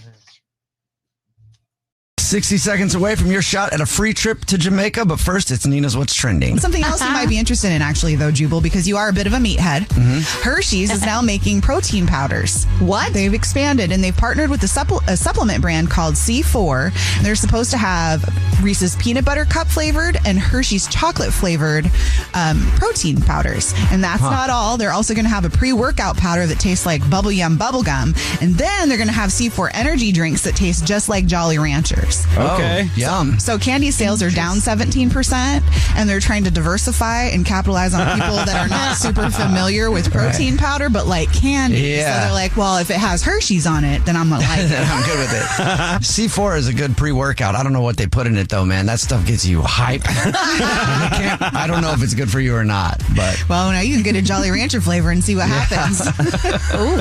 So, meatheads unite. Actually, I'm kind of into that idea, too. But. I mean, I would become a meathead for Jolly Ranchers. Okay, see? Then their plan is working. I don't know if you guys have heard about JT pleading guilty for his DUI, Justin Timberlake. Oh. Did you hear about this? So he pleaded guilty last week in Sag Harbor at a courthouse for driving impaired. It's a minor traffic offense, but what's going to happen now is he's got 24 hours of community service, and he has to make a PSA warning people against drinking and driving. But the whole reason why this is starting to come up again after he pleaded guilty a whole week later is because everybody's tried to find the video footage of it. Yeah. So people have been Googling like the cops, whatever, like little camera. Body cam? Yeah, the body cam. Body cam. It has been sealed. It's been sealed? It's been sealed. Part of the agreement, because remember, he was originally arrested for DUI, and then they dropped it down to impaired driving, whatever that means. Wait, what's the difference? I feel like it's the same, but one is like a full-blown DUI, like you're now got a big thing, and then the other one is community service. The difference is a good lawyer. A minor traffic offense is what they're calling it. But, right. But yeah, so it's sealed. So if you've tried to Google a video, you can't. And lastly, Uber is launching 2 new safety features because safety is sexy. They have released one that is called rider verification. I don't know why. It's so funny. That wasn't supposed to be that way. But what rider verification is, it's when the user gets to upload a photo of their ID and take a selfie, which provides a verified badge that can lead to a quicker ride acceptance. This is all coming off of the wake of incidents of violence against drivers. Wow. The other one is record my ride. Really, guys? That's a website. Which went live this week. That's cool, though. I'm glad they're doing that. I am too. That actually is really cool because it's scary getting into Ubers and like you walk over there and you immediately will open the door and be like, "Hey, for Victoria," and the guy hasn't even said anything yet. And my friends will be like, "Victoria, let them say that." Yeah, why do you say your name first? Say it. Well, I'm. They can just be like, "Totally." Yes, sorry, I sure. Oh, because you forgot to put the seats in my van, but go ahead and hop in. Well, that's my apologies. And Victoria be like, "Oh, okay, it's fine. I can sit on the ground." Anyway, what's your name? Where are we going? But now you can record your ride. Yeah. No, that is good, though. I think they do need safety measures, you know, because you don't know who's picking you up. And also, I feel bad for the drivers that are getting assaulted. You don't know who's getting in your car. I mean, there was a serial killer that was out there killing a bunch of Uber drivers in Chicago a couple of years ago. Whoa, I didn't know that. Yeah, when I was living in Chicago, it was a big warning. Dang. So for the Uber drivers, though, it was somebody that would get in with a mask, which also should have been a red flag. Anyway, that's for another day. Be safe out in the streets. Take notes on this because it's an end of an era. Tupperware is going bankrupt after 78 years. So Tupperware. Wow. Okay, so not to ruin the giveaway or anything, but they're not fully going away. They're just restructuring all of their money situation. But it's the end of an era because it's not going to be an American company anymore. They're going to be made in Mexico now. And all of this has to do with the fact that there's so much competition. But the thing that blows my mind is that, especially with this generation, is that we make so many things that were old new again. Grandma core is a thing right now. Tupperware is very in line with that whole vibe. And also, when you go to your friend's house and they cook you dinner, how do you take it to go? You just get different kind of to-go containers. I feel like I've seen a lot of glass containers on TikTok. Yeah, people are trying to get away from plastic. Right. I think. Yeah. Tupperware also has I thought Tupperware was specifically. Oh, well, it's the OG. I just feel like I thought they had the glass ones too. But I mean, it is absolutely the originator, but that's what progress looks like. You know? I just put the food in my pockets and walk out the door. That's 100% valid. I do that at buffets, but I stick it in my purse. I have a serious issue with buffets. I try to limit it only to Las Vegas, but I love buffets. I go crazy and make myself sick every time, but I get excited. And if it has crab legs, I can never eat enough while I'm sitting there, so I take them, I wrap them up, and Are you saying your purse. you put crab legs in your purse? I do. Yes, I do, because I'm going to want it later. I can't. Once I start eating crab legs, I cannot stop. You have to physically take it away from me. It doesn't say all you can eat while here. Exactly. That's why it's like I can only limit myself to buffets in Vegas. I know they're kind of gross, but they're so awesome at the same time. I just got really excited. I love buffets. Not much better than a pair of purse crab legs. Yep. Oh. And their rolls. Purse rolls. Purse crab legs. Yeah. What I've gotten there. Yeah. It's like, purse short rib. I did that at Red Lobster too because they have the best rolls. Anyways. Pretty sure I got some purse froyo in here, some soft serve and that. I have kind of the bottom of the purse for that. Purse ranch. I did steal a small cup. I have a really unhealthy relationship with food. Literally, I was going to ask why. Because it just feels like it's right, doesn't it? It's because we were making a list like Bubba Gump Shrimp Company. Purse shrimp. A couple kernels of purse rice. That's hard to put in your bag. Yeah, that would be hard. The purse shrimp and the purse crab legs are a real thing. Wow. To bring vintage Tupperware to your buffet. Make it look like a purse. Tums does that. All of these other okay, this is going off the rails. So U.S. passports can now be renewed online. Finally, that's cool. Wait, can you not do that beforehand? No. No. So this is news that will make a lot of us very happy. So the State Department took a major step because they had a beta version of this come out in June of last year. Cool, they joined the internet. Yes. So now it works so well that the State Department has launched a public beta, or the public version that's now available 24/7. So all you have to do is just go online, upload a passport photo, pay your fees, renew, and do your thing, and it's over. And they'll That's send it. great. I don't know why our government, it takes 6 to 8 who weeks. runs this country, cannot figure out how to put together a good website to save their life. It's crazy to me. It was only 2023 when the IRS released a website that you could do your taxes online. And even then, it was only one part of all your taxes. Seriously? And the website itself looks like something that was made back when they were first starting the internet. Do you think that they had some kind of reason for that, though? Because they're such official papers that if they need to be like in hand. No, they say it's security, but at the end of the day, they're just dumb. It's because nothing ever happens with our government, really. Like, they'll want to update a web page, and then some reason it'll go to Congress, and they'll have to have all these conversations about it. Yeah, it's designed by committee, but I will say I think there is one valid reason. They're not going to pay anybody that much money. That's because true, it's the government. And usually developers who make ridiculously good websites are making, $250, $300 a year. Yeah. So they can only do with the guy that's cool with building websites for $70 a year. Right. It's the government. You should have all of that money if that's your responsibility. They don't pay people, though. So all the people that want to make money with building websites go to places where they can get paid, and then they have some dude that's still got, like, I heard of this blog spot. You can do blogspot.gov or something. Like, you came to the right place. Are we Southern again? Yeah. And that's what's trending. Brought to you by Muckle Shoe Bingo in Auburn, your home for Mishingo. And now's your chance at a free trip to Jamaica. The Jubal Show's free trip to Jamaica, an all-inclusive trip to paradise with Playa Hotels and Resorts. Enter for your very own 4-day, 3-night all-inclusive stay in Jamaica with an $800 voucher toward airfare. Go to thejubalshow.com and enter the word vacation right now at thejubalshow.com, and you could be on your way to Jamaica. In the middle of To Catch a Cheater, and if you're just joining us, Alice is on the phone, and she thinks that her husband Jesse of 10 years might be cheating. So we're about to call him and pretend to be from the grocery store that he's a rewards card member at, and say that he's this month's lucky winner of a free gift from us, and it's flowers delivered from our floral department, and we'll see if he sends those to his wife Alice or to somebody else. But before we do that, Alice, why don't you break down your situation again real quick? Okay, so Jesse and I have been married for 10 years. No drama. Great relationship. Totally talk about everything. But he's been texting a lot. He's been going to the movies by himself more frequently. And I saw him using the Bumble app on his phone. Yeah, that part's not awesome. Yeah, that part is shady. All right, are you ready for us to call him? Yes, let's do it. Okay, here we go.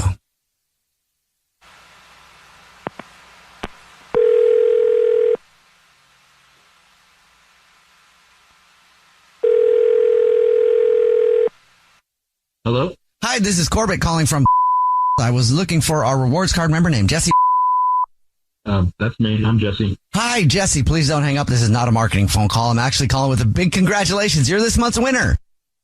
Thanks. I don't know what you mean, but all right. Oh, well, every single month we choose one rewards card member who gets a free gift from us. And this month it's flowers delivered from our floral department. You've just won 36 long stem red roses, a box of candy or chocolate, and a card to be delivered to anybody that you want within the 50 United States. Absolutely free. It's a $316 value. Congratulations.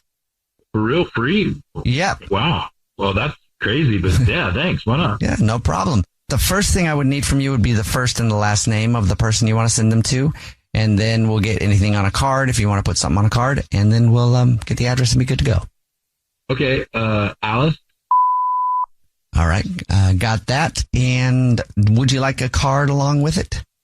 No. Yeah. I would love to. Can you write, "Hey, old woman," !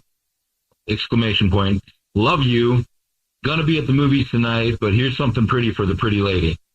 Okay, got that. And now, Jesse, at this point, I'll let you know this is not a grocery store. Mm-hmm. It's actually a radio show that's called The Jubal Show. Hi, I'm Nina. Hi, I'm Victoria. And my name is Jubal. What is going on? I'm sorry. We do a segment on our show that's called To Catch a Cheater, where if you think your significant other might be messing around, you see who they send flowers to. And your wife of 10 years, Alice, old lady, the old lady is on the phone. Oh my God. She thinks I'm the cheater? Surprise. Oh no, baby. You think I'm the cheater? Yes, I do. Oh, You've been acting baby. shady. That's insane. What do you think I'm cheating? You keep going to the movies by yourself. You're texting all the time. I saw you on the Bumble app. 10 years. Totally honest with each other. And what are you doing? What are you hiding? Alice, you have nothing to worry about. I have nothing to worry about. Why the are you on the Bumble app? What are you doing? Oh, this is so embarrassing. You're embarrassed? You know what's embarrassing, Jesse? Your husband of 10 years being on Bumble and you catching him doing it. That's embarrassing. What the are you doing? This is the reason I didn't want to say anything, let alone have it on a damn radio station. What? It's a very good question. Yeah. Okay, look, Alice, I have a problem. Yes, and you do have a problem.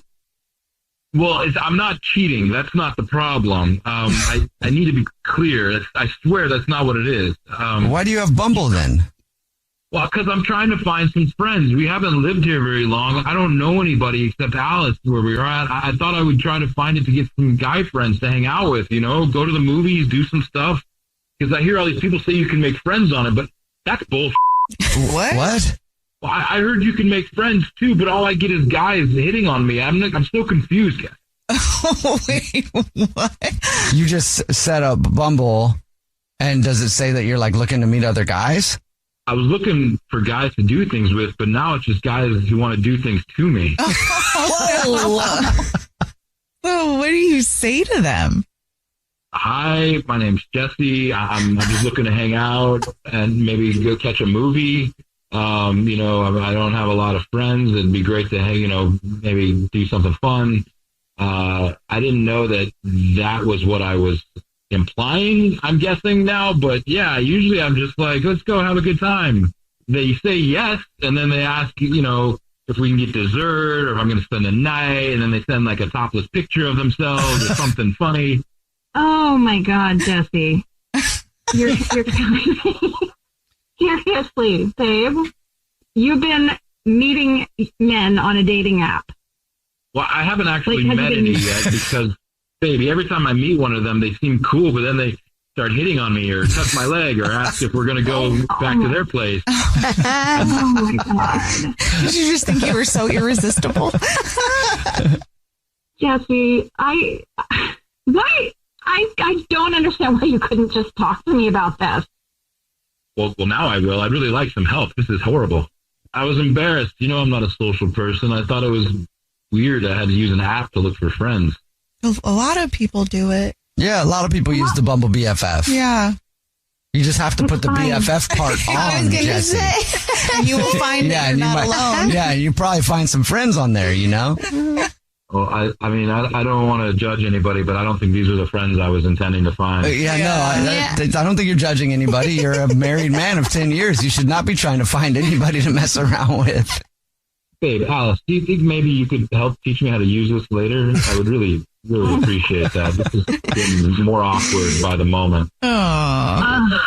Yes, I will help you change your settings. I cannot believe you. Update his Bumble profile. You guys get to Bumble together. That's fun.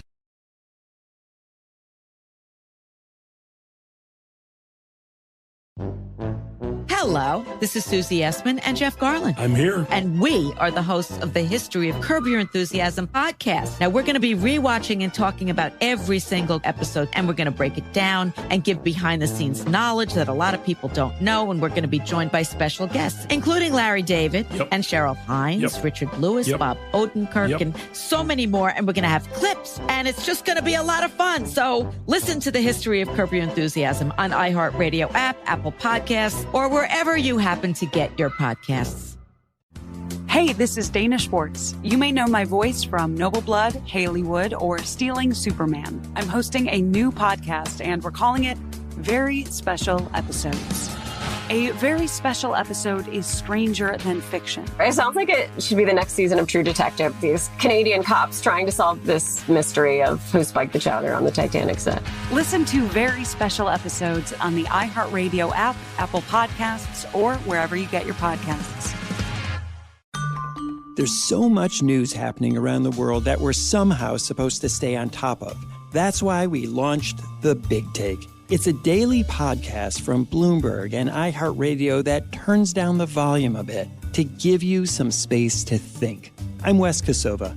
Each weekday, I dig into one important story and talk about why it matters. Listen to The Big Take on the iHeartRadio app, Apple Podcasts, or wherever you listen. It's another Jubal phone prank. Weekday mornings on the 20s.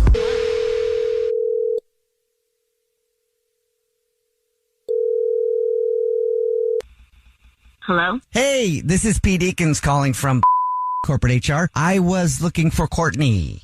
Oh, hi. Yeah, this is her speaking. Hey, Court. How's it going? How you healing up? Hurt knee, huh? You got a hurt knee? Yeah, I do. Yeah, yeah. I mean, I'm sorry. Is there an issue, or I've never spoken to someone from this department before. Yes, I am just giving you a little call here, and I hate to bug you while you're recuperating from that knee surgery that you took a couple weeks off for. But we need to get a doctor's note from you for this absence. I already submitted that, actually. Yeah. Yeah. So I'm gonna need you to get another one. I'm sorry, I'm just not understanding. What other note could I give you? Like, I don't know what you're asking for exactly. I've already submitted that document, and you guys have already approved it. Nope. I don't see it here. Yeah. What do you mean? Yeah. No, I sent it. I have an email from you guys that says that this looks good, this is approved. Yeah. I pulled that up right now. Okay. What do you... All right, I'm going to go ahead and spill the beans. Okay. What are you talking about? And I'm going to tell you something here. And if this could stay between us, I'll make sure you get an extra few days of vacation this year because, I'm in HR and I can do that. What? So, yeah, I needed a little bit of a break and I am all out of vacay. So when you submitted your doctor's note to take 2 weeks off for your knee surgery, I sort of went ahead and slapped my name on it and submitted that. And so Are you kidding me? There's no way. How does someone even do that? Do you realize that, I could just report you? Do you not understand that? And that is why I'm asking you to keep it a secret, and I'll give you a couple extra vacation days in there. But I do need to get another doctor's note from you. Otherwise, it's going to count against your vacation, your surgery is. No, absolutely not. I don't understand what's happening here. I don't know who you are or who you think you are, but this is absolutely not okay. You have the audacity to take someone else's doctor's note, put your name on it so that you can try and get some time off, so that you ruin my vacation time. I'm not on vacation, first of all. I just had major knee surgery, not taking a vacation. I am taking doctor's ordered rest, okay? Yeah, you are the one who's trying to take over my vacation South time. of France. It's completely separate. Here I come. South of France, by the way. What? Yeah, south of France. Yep, that's where I'll be hanging out for 2 weeks, kind of getting a little R&R, just like you. I'm excited about it, yeah. How dare you even talk to me about this vacation that you're going to take on my behalf? There's absolutely no way you're going to take my vacation time for yourself. I'm not going to help you out. This is absolutely disgusting. I refuse to help you out, and I am going to report you if you do not, fix this. Okay. It was a snap judgment in the moment I made. I already changed the doctor's note to under my name. And so I'm parlez-vous français, going to France for a bit. No, you're not. No, absolutely not. Not if I have anything to say about it. I'm going to make sure that I get you in trouble. I'm going to make sure that anyone associated with you and knows about this gets in trouble. I'm going to make sure that you don't ever get a chance to take another vacation day if you continue to do this. Oh, and the one last thing that I'm going to do is as soon as my knee is healed and I'm able to, I'm going to find you. I'm going to come to your office and I'm going to beat the shit out of you, okay? I'm going to stick my foot up and I'm going to make sure that you don't do this again. Now, one more time, what is your name? It's Pete. Pete Eakins. Pete Eakins. Well, that's a terrible name, Pete, and I'm going to make sure that you get in so much trouble. Pete Eakins, you are done. And by the way, Pete Eakins, like, what the hell is that? That's something that you would like talk to a baby and like be all cutesy with, like, oh, look at Petey Eaky. Like, that's exactly what you sound like. Well, Stupid piece of. Then I'll let you know that this is actually a prank phone call. This is Jubal from the Jubal Show doing a phone prank on you, and your boyfriend Stevie set you up. Oh my God! You got, oh my God! He wanted to cheer you up because you've been down for a couple weeks after knee surgery. You are giving me a heart attack. You are absolutely giving me a heart attack. I was about to go to jail. I can't. Wake up every morning with Jubal phone pranks. Weekday mornings on the 20s. Hey, this is Dana Schwartz. You may know my voice from Noble Blood, Haleywood, or Stealing Superman. I'm hosting a new podcast, and we're calling it Very Special Episodes. A very special episode is Stranger Than Fiction. It sounds like it should be the next season of True Detective. These Canadian cops trying to solve this mystery of who spiked the chowder on the Titanic set. Listen to Very Special Episodes on the iHeartRadio app, Apple Podcasts, or wherever you get your podcasts. Hello, this is Susie Essman and Jeff Garland. I'm here. And we are the hosts of the History of Curb Your Enthusiasm podcast. Now, we're going to be rewatching and talking about every single episode, and we're going to break it down and give behind-the-scenes knowledge that a lot of people don't know, and we're going to be joined by special guests, including Larry David and Cheryl Hines, Richard Lewis, Bob Odenkirk, and so many more, and we're going to have clips, and it's just going to be a lot of fun. So listen to the History of Curb Your Enthusiasm on iHeartRadio app, Apple Podcasts, or wherever you happen to get your podcasts. There's so much news happening around the world that we're somehow supposed to stay on top of. That's why we launched The Big Take. It's a daily podcast from Bloomberg and iHeartRadio that turns down the volume a bit to give you some space to think. I'm Wes Kosova. Each weekday, I dig into one important story and talk about why it matters. Listen to The Big Take on the iHeartRadio app, Apple Podcasts, or wherever you listen. First Date Follow-Up. Powered by the Advocates Injury Attorneys. Online at advocateslaw.com. Josh is on the phone today for a first date follow-up, and he's getting ghosted by a woman named Meredith that he recently went on a date with. We're going to call her pretty soon and see if she'll tell us why she's ghosting him. But first, Josh, how long has it been since you heard from Meredith? Yeah, it's been about a week. Oh, yeah, that's usually a sign. So how did you meet Meredith? Can you tell us about the date? Yeah, we met at a club. She was with her friends, and I saw her coming off the dance floor, and I just knew I wanted to talk to her. Yeah, she was just, she was absolutely gorgeous. And, she was with some of her friends. I was with some of my friends, and we ended up just sitting at the bar and talking all night. It was great. Oh, that's cool. Okay. So was that the date? No, I mean, we actually, we were, my friends left and we were leaving the club, and she said she lived close by. So, I went home with her and we had a super great night. Oh, so that part was the date. So did you guys hook up? What? I don't know. What base did you get to? The way you said that, it was funny.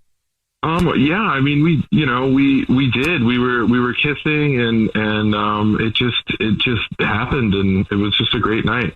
Okay. You obviously don't want to spill too many of the deets. Which is respectable. But could that have been all she was looking for? Just like a quick hookup? I mean, I hope not. I thought we had a really good connection. I mean, she was, obviously gorgeous, like model hot. And I just thought we had a great conversation. And, she was one of those people that kind of knows everything about everything. And that just, kind of turned me on even more. Okay. So, yeah. All right. So why do you think she might be ghosting you then?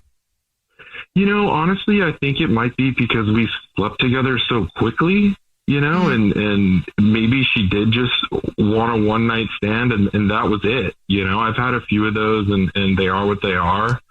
But she was just more than that to me. So I don't like that I'm getting ghosted. Did you feel like she was into it too? Like, was there ever a moment where you started to feel like maybe she was pulling away?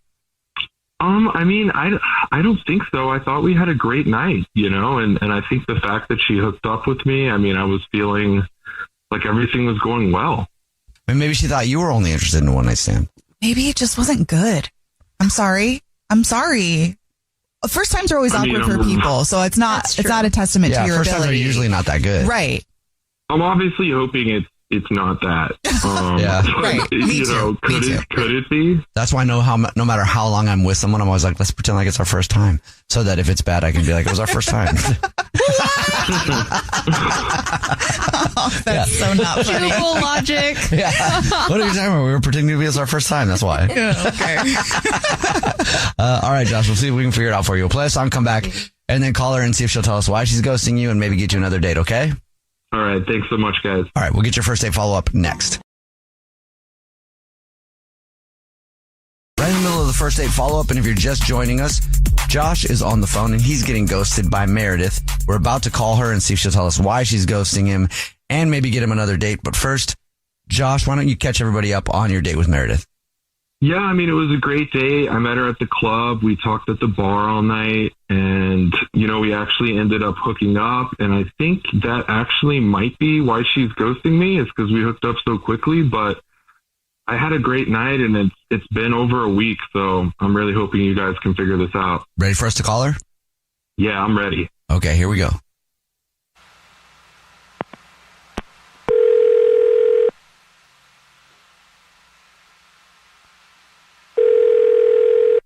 Hello? Hi, may I speak to Meredith, please? Yeah, that's me. Hey, Meredith, how are you? My name is Jubal. I'm calling from a radio show. It's called The Jubal Show. Hi, Meredith. The whole show's here. Hi. My name's Nina. No way. Hi, and I'm Victoria. Hi, yeah, I know you guys. Sweet. Aww. We did get an email about you from a guy named Josh. Oh, okay. So, we do the first date follow-up where if you go out on a date with someone and then you ghost them, that person can have us get you on the phone and ask why you're ghosting. Josh says he's been trying to get a hold of you for like a week and you haven't gotten back to him. Yeah. Do you mind telling us why? So that night that we met, it was pretty good. He seemed really nice and he actually listened instead of just like waiting to talk, next thing, Yeah. And he's really hot. And so, I kind of just decided that I wanted to take him home. I don't do that a whole lot, but it just seemed kind of right. Like we clicked really well. And when we were walking home, we were still getting to know each other, but the chemistry was there. And so, I wanted to get him home. You know what I mean? Okay.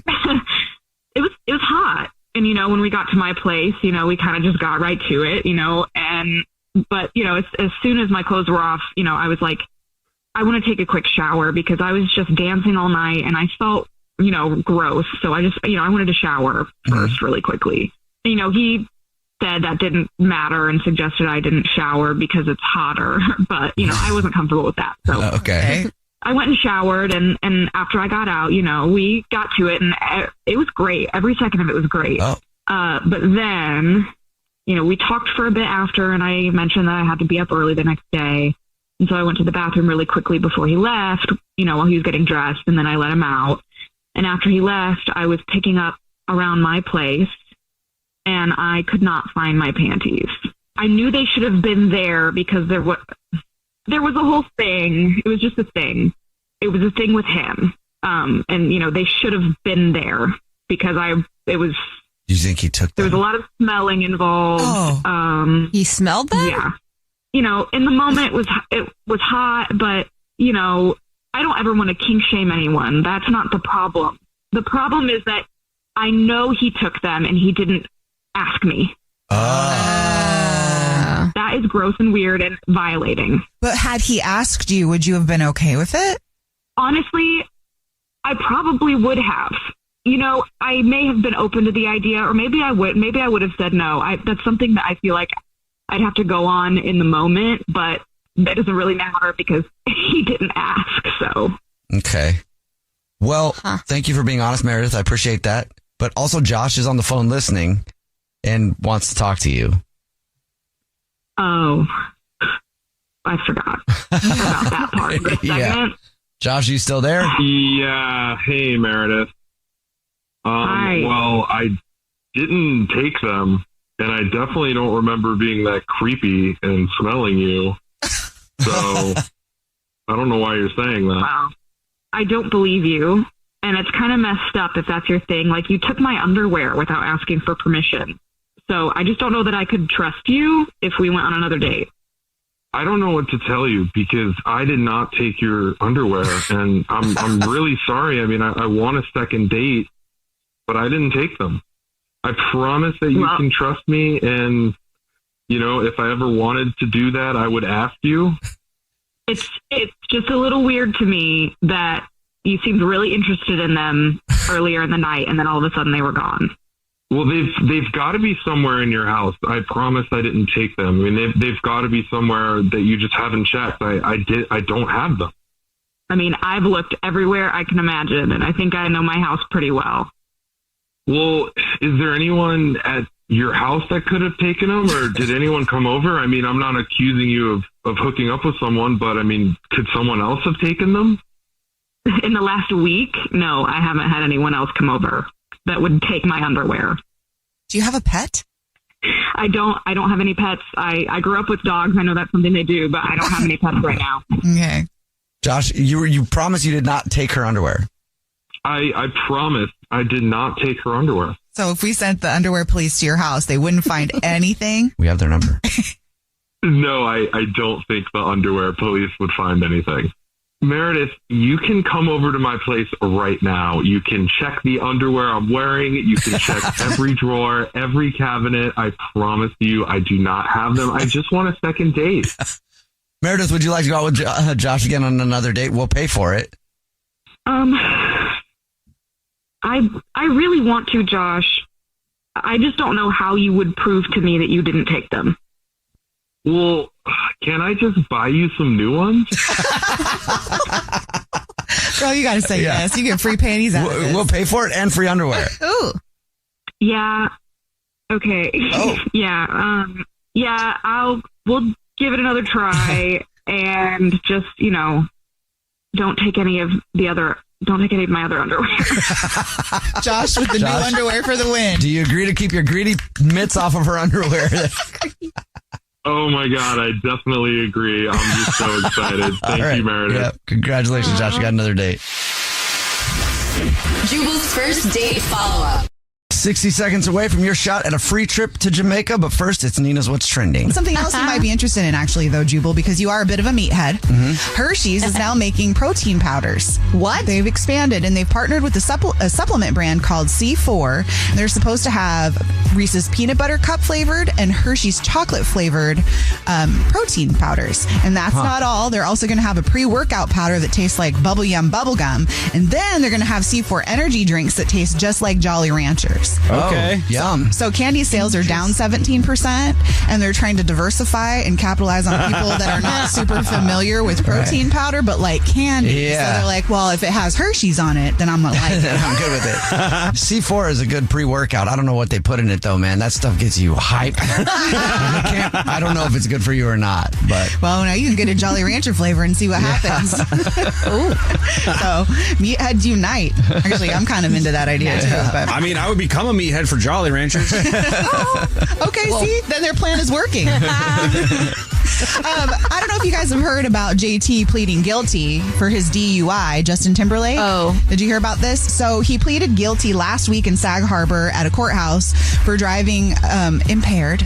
It's a minor traffic offense, but what's going to happen now is he's got 24 hours of community service and he has to make a PSA warning people against drinking and driving. But the whole reason why this is starting to come up again after he pleaded guilty a whole week later is because everybody's tried to find the video footage of it. Yeah. So people have been Googling like the cops, whatever, like little camera. Body cam? Yeah, the body cam. Body cam. It has been sealed. It's been sealed? It's been sealed. Part of the agreement, because remember, he was originally arrested for DUI, and then they dropped it down to impaired driving, whatever that means. Wait, what's the difference? I feel like it's the same, but one is like a full-blown DUI, like you're now got a big thing, and then the other one is community service. The difference is a good lawyer. A minor traffic offense is what they're calling it. But, right. But yeah, so it's sealed. So if you've tried to Google a video, you can't. And lastly, Uber is launching 2 new safety features because safety is sexy. They have released one that is called rider verification. I don't know why that's so funny. That wasn't supposed to be that way. But what rider verification is, it's when the user gets to upload a photo of their ID and take a selfie, which provides a verified badge that can lead to a quicker ride acceptance. This is all coming off of the wake of incidents of violence against drivers. Wow. The other one is record my ride. Really, guys? That's a website. Which went live this week. That's cool, though. I'm glad they're doing that. I am too. That actually is really cool because it's scary getting into Ubers and like you walk over there and you immediately will open the door and be like, "Hey, for Victoria," and the guy hasn't even said anything yet. And my friends will be like, "Victoria, let them say that." Yeah, why do you say your name first? Well, I'm. They can just be like, "Totally." Yes, sorry, sure. Oh, because you forgot to put the seats in my van, but go ahead and hop in. Well, that's my apologies. And Victoria be like, "Oh, okay, it's fine. I can sit on the ground." Anyway, what's your name? Where are we going? But now you can record your ride. Yeah. No, that is good, though. I think they do need safety measures, because you don't know who's picking you up. And also, I feel bad for the drivers that are getting assaulted. You don't know who's getting in your car. I mean, there was a serial killer that was out there killing a bunch of Uber drivers in Chicago a couple years ago. Whoa, I didn't know that. Yeah, when I was living in Chicago, it was a big warning. Dang. So for the Uber drivers, though, it was somebody that would get in with a mask, which also should have been a red flag. Anyway, that's for another day. Be safe out in the streets. Take notes on this because it's an end of an era. Tupperware is going bankrupt after 78 years. So Tupperware. Wow. Okay, so not to ruin the giveaway or anything, but they're not fully going away. They're just restructuring all of their money situation. But it's the end of an era because it's not going to be an American company anymore. They're going to be made in Mexico now. And all of this has to do with the fact that there's so much competition. But the thing that blows my mind is that, especially with this generation, is that we make so many things that were old new again. Grandma core is a thing right now.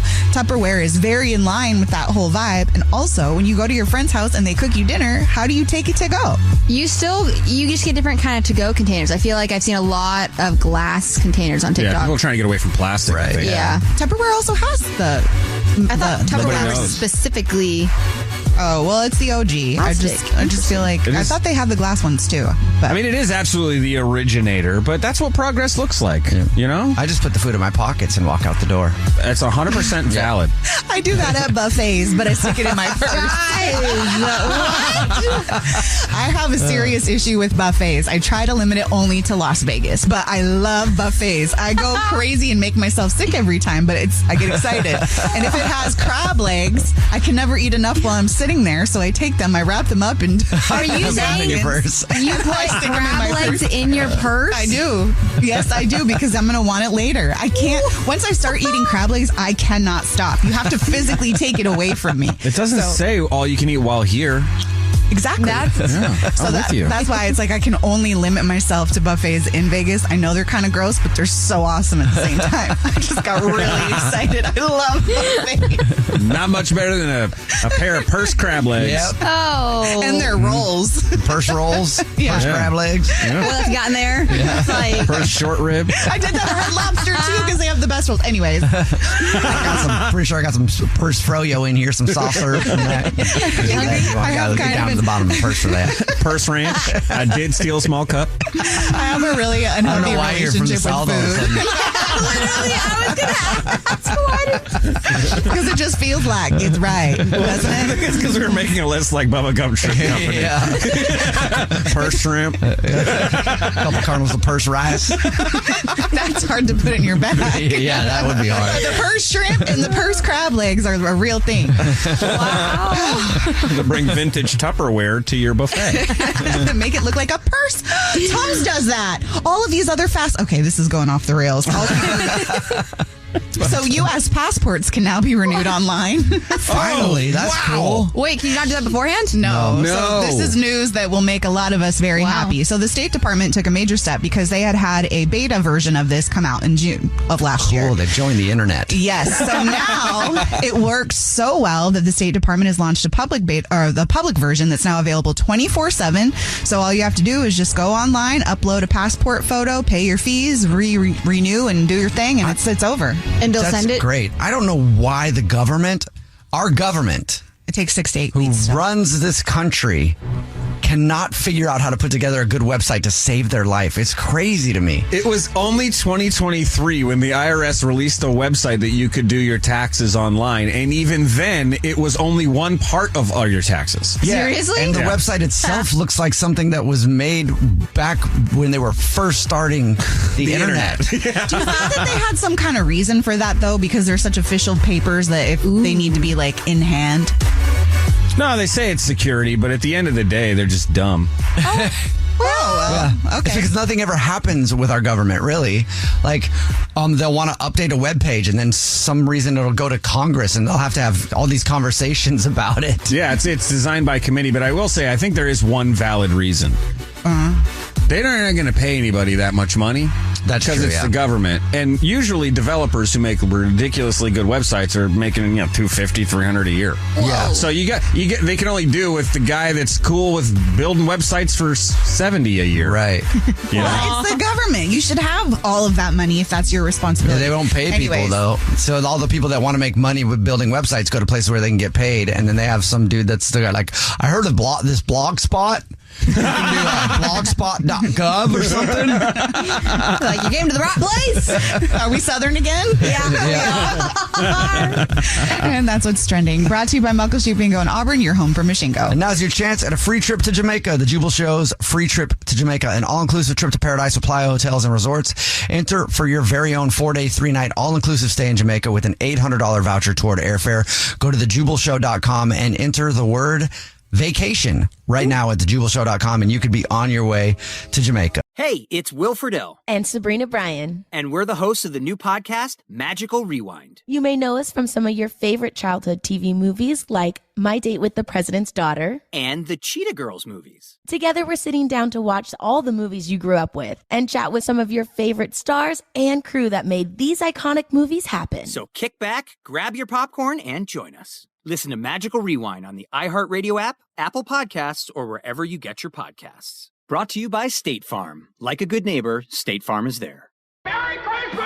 It's a Wonderful Life is one of the most popular movies ever, but it has more to offer you than you ever thought. You know how long it takes a working man to save $5,000? In this world where there's a lot of hopelessness, people need this movie. George Bailey was never born. Join the many partaking in this one-of-a-kind podcast experience. Listen to all 10 episodes available now on the iHeartRadio app, Apple Podcasts, or wherever you get your podcasts. SaveGeorgeBailey.com. Subscribe now. One of the best shows of the year, according to Apple, Amazon, and Time, is... It's another Jubal phone prank. Weekday mornings on the 20s. Hello? Hi, this is Pete Eakins calling from corporate HR. Brittany. Yeah? Hey, how are you? I needed to give you a call today to talk about something. We're actually calling everybody, so I don't think you've received a call from our department yet, have you? No. Okay, wonderful. So, we are just checking in with all of the employees over the week to go over something that is going to be a little bit different with your next paycheck coming up. My paycheck? Yeah, just it's going to be a little bit different. Different how? Well, I'm not sure if you're aware, but over the last few months, we have not really hit the mark financially as a company.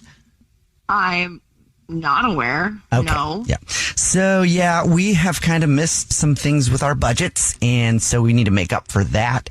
And so on your next paycheck, it's exciting news, actually, by the way. If it sounds like it's going to be bad news, it's not. Okay, how is it exciting?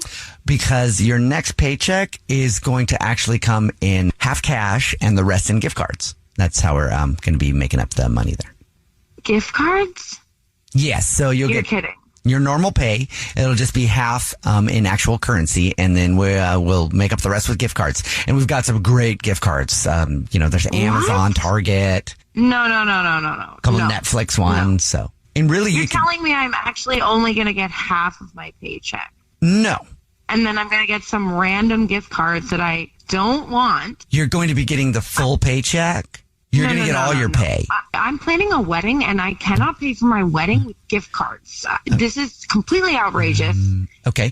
And unacceptable. Okay. Well, you haven't heard all the options for the gift cards yet. It doesn't matter. What, am I going to use a gift card to pay for the catering company? They don't accept gift cards? Well, you never know. They could be big Netflix fans, and then you're like, hey, I've got $400 in Netflix gift cards. Nobody needs that. How? We've got Best Buy gift cards. Be real. So I just need to get a list from you of which gift cards you would like. I'll go ahead and go over the list. So Amazon, would you like Amazon? I don't want any gift cards. 0 gift cards. I want my regular paycheck, my regular income. Okay. I work very hard for this. You'll be getting your full income. I'm pretty sure this is against the law. Like this, how could this possibly be legal? And you've called other people and they've been okay with this? So far, yeah. Everybody's been excited about it. So I'm just kind of confused at the reaction I here. don't believe that at all. Yeah, I don't believe that at all. Especially when they hear that we've got some really good gift cards. I haven't even been able to go down the list, Ridiculous. I'm gonna call a journalist, honestly. This is so Speaking of that, we do have gift cards for the local newspaper if you're not having that delivered. Why would anybody need that? Nobody even gets the newspaper delivered to their house anymore. Why would anybody want that? Why would that even exist in a gift card form? I will be getting my entire regular paycheck in normal money. Yeah. Well, half of it in normal money and the rest in fabulous gift cards. No way. No gift cards. Do you like shoes? 0. Do you like shoes and do you wear shoes? Okay. I am. So you don't wear shoes? That response was a little confusing. How? Do shoes make you angry? What? Excuse me, please stop talking down to me. I am an intelligent person. Okay. I work very hard at this company. Yes, you do, and we value it. No, you don't. You don't value it. If you're paying me in gift cards. All right, you know what? No. You know what I'm going to do? I'm going to find your office, and I'm going to take a week's worth of my cat litter and smear it all over your office. You sick. So take your gift cards and shove them up your and transfer me to your manager now. All right. Well, I'll actually just let you know that this is actually Jubal from the Jubal Show doing a phone prank on you, and your fiance Jeremy set you up. What? It's a joke. Oh my God. He wanted to mess with you. He said you guys are paying for a wedding and stuff and thought it would be funny if you got paid in mostly gift cards. God. Well, I'm really glad that wasn't real because I probably would have gotten myself fired. Wake up every morning with Jubal phone pranks. Weekday mornings on the 20s. It's a Wonderful Life is one of the most popular movies ever, but it has more to offer you than you ever thought. You know how long it takes a working man to save $5,000? In this world where there's a lot of hopelessness, people need this movie. George Bailey was never born. Join the many partaking in this one-of-a-kind podcast experience. Listen to all 10 episodes available now on the iHeartRadio app, Apple Podcasts, or wherever you get your podcasts. SaveGeorgeBailey.com. Subscribe now. One of the best shows of the year, according to Apple, Amazon, and Time, is Backcasts. Hi, everyone. I'm Jackie Goldschneider from The Real Housewives of New Jersey. And I'm Jennifer Fessler, also from The Real Housewives of New Jersey. Welcome to our new podcast, Two Jersey Jays. We are going to have lots of fun on this podcast while we discuss what it's really like to be a real housewife and all the drama that comes with it. Follow us as we navigate family, friendships, and even frenemies. Listen to Two Jersey Jays on the iHeartRadio app, Apple Podcasts, or wherever you listen to podcasts. First date follow-up. Powered by the Advocates Injury Attorneys. Online at advocateslaw.com. Riley is on the phone today for a first date follow-up, and she's getting ghosted by a guy named Dominic. So in a few minutes, we're going to call him and see if he'll tell us why he's ghosting her and maybe get her another date if she still wants one. But first, Riley, how long has it been since you heard from Dominic? It's been about 2 weeks. Okay. Let's go backwards. Let's talk about how you guys met. Tell us about the date. So we met on Hinge, and I liked him immediately because he was engaging. He asked questions. He saw, like, one of my pictures had a big record collection in the background, and so he was asking about that. Okay. It's actually my dad's collection, and it's like all the greats. So it's such a fun thing to talk about, and he really was interested in the records too, I think. So it started off like that. We ended up meeting for coffee, like a day coffee. And then we decided to drive to a spot that has like a really amazing view that I didn't even know about this spot that he knew of. So we go there, we sit for hours. We're just like chatting about everything. You know, one of those dates where it's like you don't even know how much time passed and you're just talking about everything. Your life, you know, your dreams, everything. And music, of course. Okay. Sounds pretty fantastic. Yeah, so we were there for a while, and I mean, I don't really want to kiss and tell, but we did actually kiss up there. I think we were like on the roof of his car. That's cute. Yeah. Dang. It's like the movies. Yeah. On the roof of a car at the view. It was awesome. And so then he took me back to my car. I think we did kiss again. And then he said, I'll call you. So this guy legit took you to like a make-out point and then said, I'll call you. Yeah. And you haven't heard anything? No, I mean, I haven't. And I didn't want to be that person, like being annoying or reaching out when they said they'll call. So I've just been hanging back. But I really did have a good time. So I'm really stuck with me. I've been wondering what happened. Is there anything awkward that happened or anything you can think of that would make him ghost you? The only thing could be, I do think that like when I was getting out of his car, I had my keys in my back pocket, and I think I might have like scratched his car. Oh. And I probably should have said something at the time, but I was so embarrassed, and I just hoped maybe he won't see that, and I didn't say anything. But what if he did see it and he's mad at me for that? I don't know. I mean, if we talk again, like, I would even offer to pay for it if it's really bad. I don't think it was that bad, but I feel bad. So you know for sure you scratched his car? Yeah, I could see something. Okay. Okay, but in your defense, he could have parked somewhere and somebody else could have keyed his car, and then maybe that's not wise. Yeah, I mean, I have dings on my car that I don't know where they came from, so. Okay. Well, we'll see if that is the reason. We'll play a song, then come back, call him, and see if he'll tell us why he's ghosting you and maybe get you another date, okay? Okay, awesome. And if he turns you down for another date, probably don't worry too much about that keying his car. I was going to say. All right. We'll play a song, come back, get your first date follow-up next. If you're just joining us for today's first date follow-up, Riley is on the phone. She's getting ghosted by Dominic, so we're about to call him and see if he'll tell us why he's ghosting her and maybe get her another date. But before we do that, Riley, why don't you catch us up on your situation? So we met on Hinge.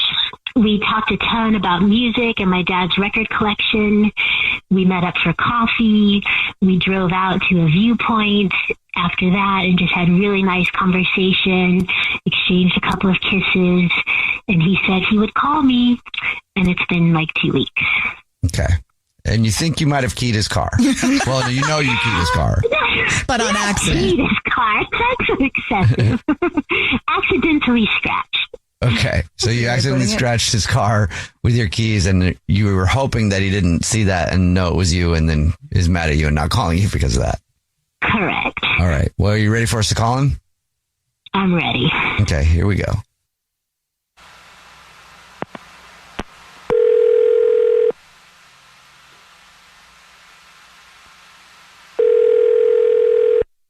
This is Dominic. Hey, Dominic, how are you? My name is Jubal. I'm calling from a radio show. It's called The Jubal Show. Hi, Dominic. I'm Nina, also on the show. Hi, and I'm Victoria. Hi. Hi. You ever listen to the show? Yeah, I love the show. Sweet. Thank you. Well, I don't know if you've heard of First Date Follow-Up before, but that's a segment where if you go out on a date with somebody and then you ghost them, we call you to ask why you're ghosting somebody. I've heard that. Yeah. You sound like a smart guy, Dominic. So I'm guessing you know why I'm saying that. I do. Yes, I can guess. Do you know who you're ghosting? Yes. So he's a super smart guy. Yeah. Yeah. Well, it's not something I do like every day or very frequently. So yeah. So I'm guessing. Riley, is that what this is about? Yes. Yikes. Riley emailed us, said it's been 2 weeks since your date and she hasn't heard from you and she thought you guys had a great time. So she wanted us to ask you if you'd tell us why you're ghosting her. I don't know how to start. She seemed great. She seemed a little maybe sheltered. I don't think she's dated much. But getting together was nice. We had a good conversation. She had a really cool record collection in her photos, which I thought was cool because I love music is my passion. And we went out for coffee, which was great. And then I took her to a spot that's really cool for a really cool view of the city. Mm-hmm. And we climbed up on the roof and we're just talking, and it was great. And then really nice. But I asked her what music she likes, and she said she liked Nirvana, which is great. Sabrina Carpenter, so really eclectic, and then Lil Drake. Lil Drake? She was talking about. She said Lil Drake, and okay, and she was serious about it. And I'm like, how out of touch are you that you don't know the name of one of the biggest artists of all time? Do you think she meant Drake? She meant Drake. I assume. Yes. Yeah. She meant Drake, and she just kept calling him Lil Drake, and she wanted to go see him in concert, and she was so excited about Lil Drake and the new track that came out and everything. And I know maybe it sounds silly to you, but to me, like, if you don't even know the name of a music artist like that, and you just it's a level of like just I don't know, maybe ignorance or something that I can't abide by. Like, okay. So it was just bugging you that she kept saying Lil Drake when she meant Drake. Well, yeah, it's just Drake. Like, it's just Drake. Who says Little Drake? I've never heard of that before. It's just Drake. Well, what if she was like, actually funny. Well, what if she was like trying to minimize him by being like, I'm a fan of Kendrick Lamar, so that's like Lil Drake, but I still like Drake. I don't know, dude. That was a stretch on my part, but it was just a thought. A big stretch. It was a thought. Yeah. I don't think so, because she just kept going on and on about Lil Drake, and I'm not like the type who likes to stop someone when they're talking with them and be like in mansplain and like correct her and say, actually, yeah. And so like it's just not me. And I just decided maybe she's just not the person for me. I want someone who's passionate about music, and she obviously isn't if she's calling him Little Drake. Dominic, thank you for being honest, because Riley is actually on the phone listening and wants to talk to you. I should have known that, because obviously I'm listening to the show. Hey, Dominic. Hi, Riley. I'm sorry. I'm sorry, but yeah, I mean what I said, but maybe listen to music for a while, and we can always touch base later. Wow. Yeah, but I'm sorry. Why are you being so harsh about this? I mean, it seems like a little much, especially because I really did think we were having a great time. It was good, but this is important to me. Like knowing the names of artists that you like, music is so important to me. And then just, I don't know. I think maybe I thought you were more passionate about music. I still don't understand what the problem is. I mean, he does go by Lil Drake. He does not go by Lil Drake. He's never gone by Lil Drake. Even when he was young, nobody called him Lil Drake. He's always just been Drake. And see, that's why this could never. No. I don't know who you're thinking of, but it's not Drake. Are you sure? I mean, I love listening to music, and like you said, I like all the different types. It go from Nirvana to Sabrina Carpenter. Like, I was just listening to Lil Drake this morning. It does sound weird. You really know what you're talking about. I think it sounds cute. It does. There's no. I don't. I like. Yeah, I mean, it's a good name. I don't know what you're trashing it for. That could be your rap name, then, but I cannot do this. No, this is absolutely. This would just drive me crazy. I'm sorry. That level of ignorance is not for me. Maybe it's just her nickname for him, That's just how she identifies him. Like some people are like, hey, Queen Bee, Tay-Tay. You know what I'm saying? So Lil Drake. I don't want to date anybody that's going to give nicknames little anything to anyone, to be honest. If we're going to talk about that. I appreciate you guys trying to come to my defense, but it's not even a nickname. Like, that is his name. It's Lil Drake. You guys are wrong. I don't think it is, Riley. Thank you. No. See, would you want to date her?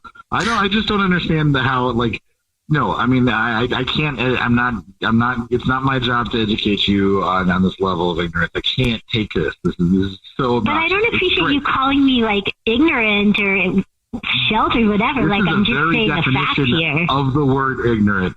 I think it's just weird, Dominic, that you're ghosting somebody over just not liking the same artist they like. Like, Lil Drake is great, and I don't know why you're doing that. It's pretty rude. Thank you. Finally, somebody understands and knows what they're talking about. I got you, Riley. Dominic, would you like to go out with Riley again? We'll pay for it. No, I don't want to see her ever again. That does feel really harsh, though. Dodge the bullet. You guys made things worse, I want to say, in this case. Actually. Okay. I feel like you're the president of Drake's fan club, but that's right. Yeah, after this conversation with her, no. I'm sorry, Riley. Good luck with the world. Go listen to Lil Kurt Cobain and Lil Sabrina Carpenter and Lil Drake and live in your little world and leave me alone. Jubal's first date follow-up. First date follow-up. Powered by the Advocates Injury Attorneys. Online at advocateslaw.com.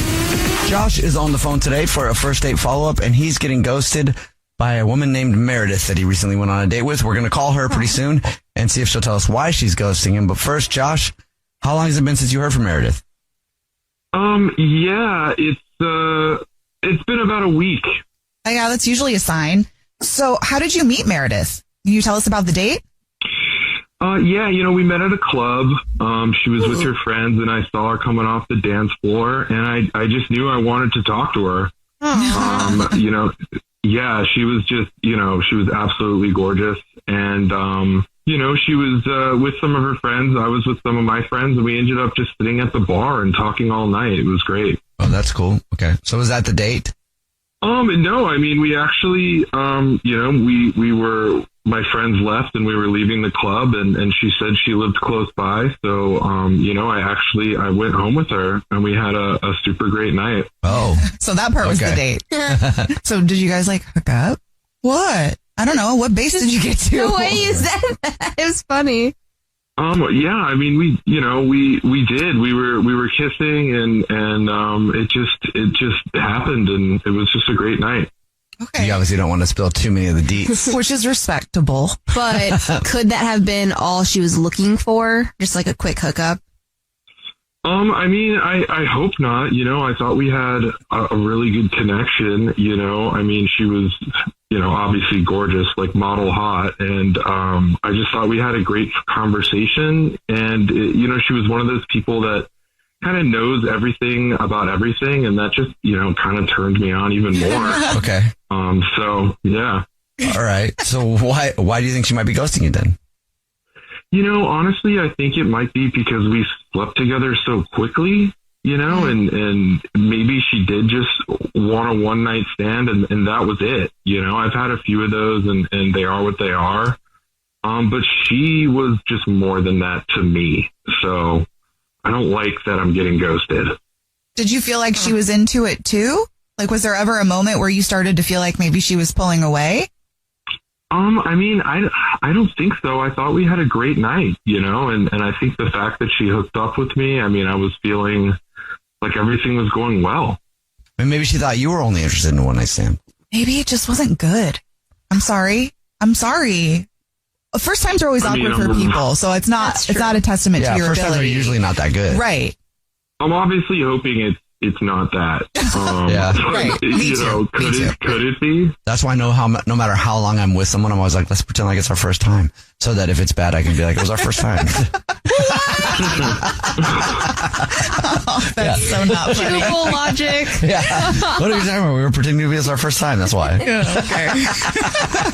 All right, Josh, we'll see if we can figure it out for you. We'll play a song, come back, and then call her and see if she'll tell us why she's ghosting you and maybe get you another date, okay? All right. Thanks so much, guys. All right, we'll get your first date follow-up next. Right in the middle of the first date follow-up, and if you're just joining us, Josh is on the phone, and he's getting ghosted by Meredith. We're about to call her and see if she'll tell us why she's ghosting him and maybe get him another date. But first, Josh, why don't you catch everybody up on your date with Meredith? Yeah, I mean, it was a great day. I met her at the club. We talked at the bar all night, and, we actually ended up hooking up. And I think that actually might be why she's ghosting me, is because we hooked up so quickly. But I had a great night, and it's been over a week, so I'm really hoping you guys can figure this out. Ready for us to call her? Yeah, I'm ready. Okay, here we go.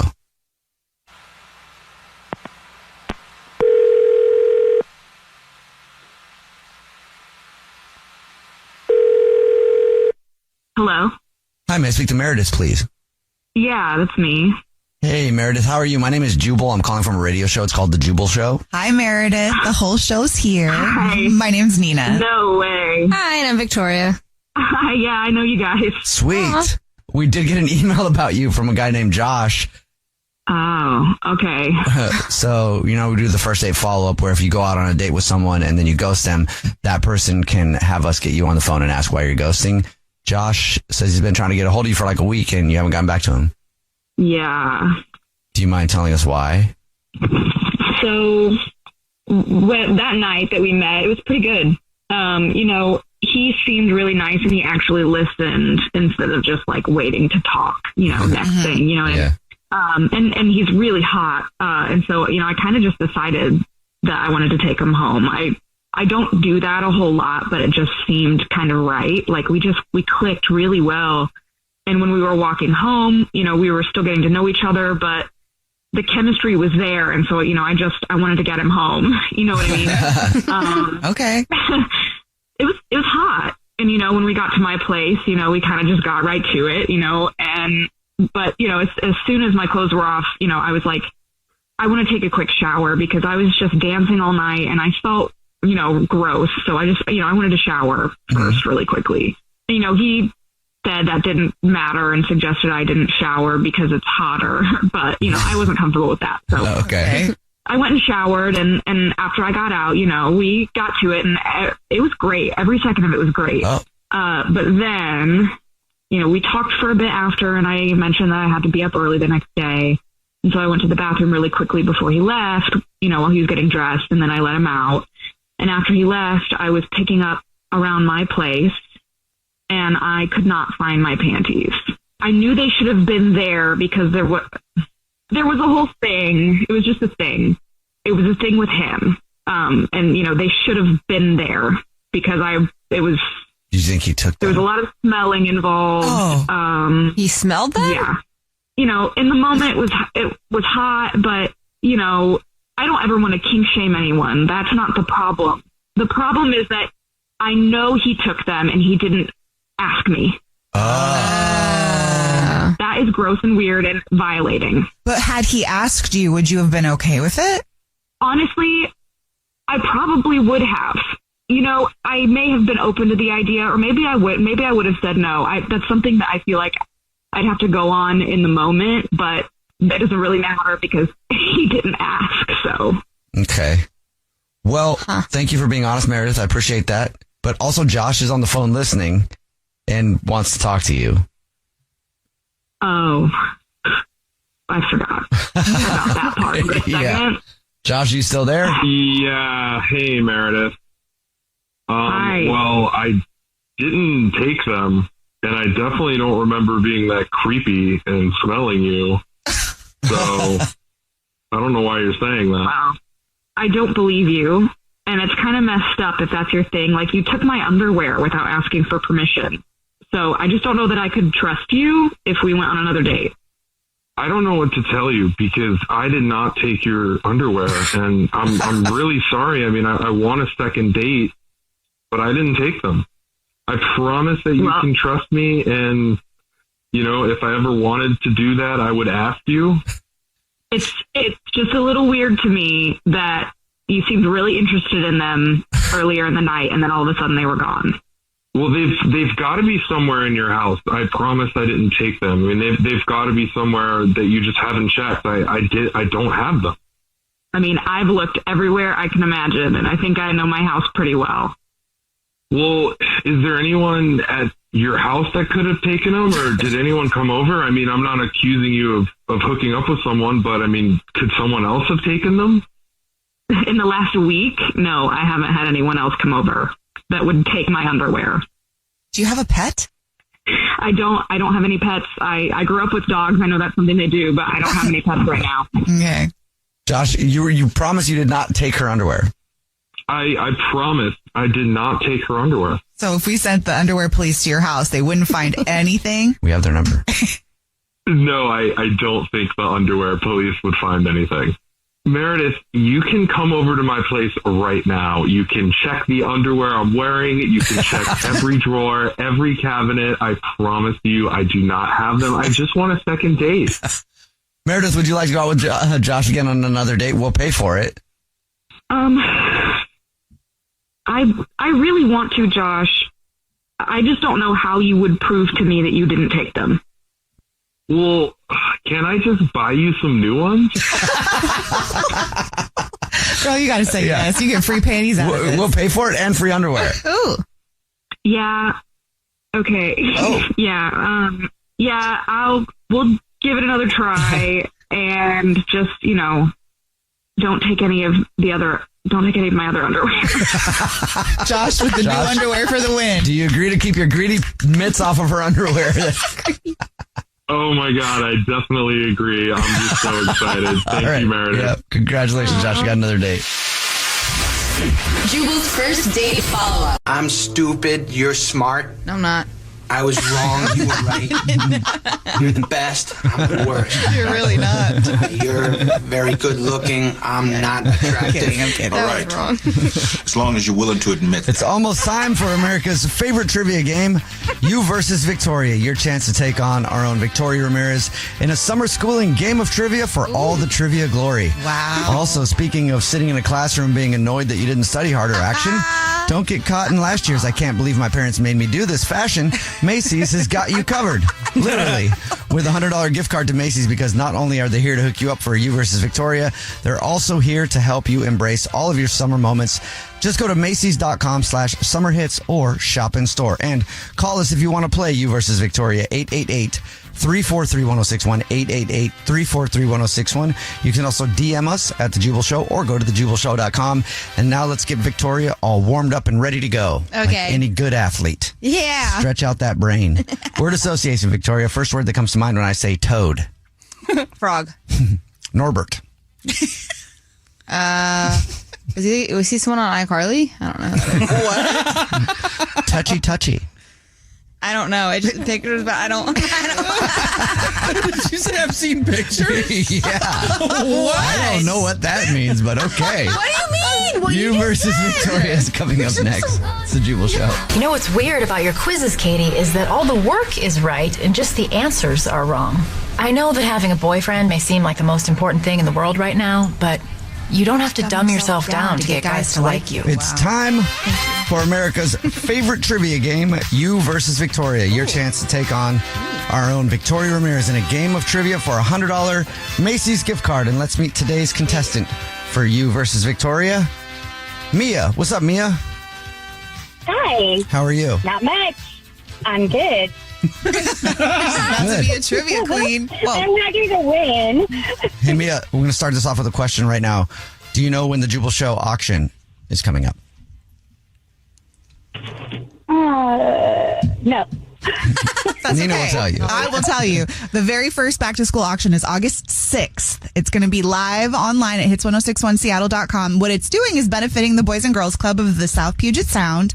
But we're helping them get supplies like backpacks, also food, school, like anything they need for like Crowns, pencils. Thank you. Anyways, but the cool thing is it's an auction. You get to do really fun things like have a Kraken experience on the ice, or watch movies at Jubal's house, or go on a date with Victoria, or fly with me and fly with Brad. Yeah, there's all kinds of stuff. So that's August 6th. Yes. Okay.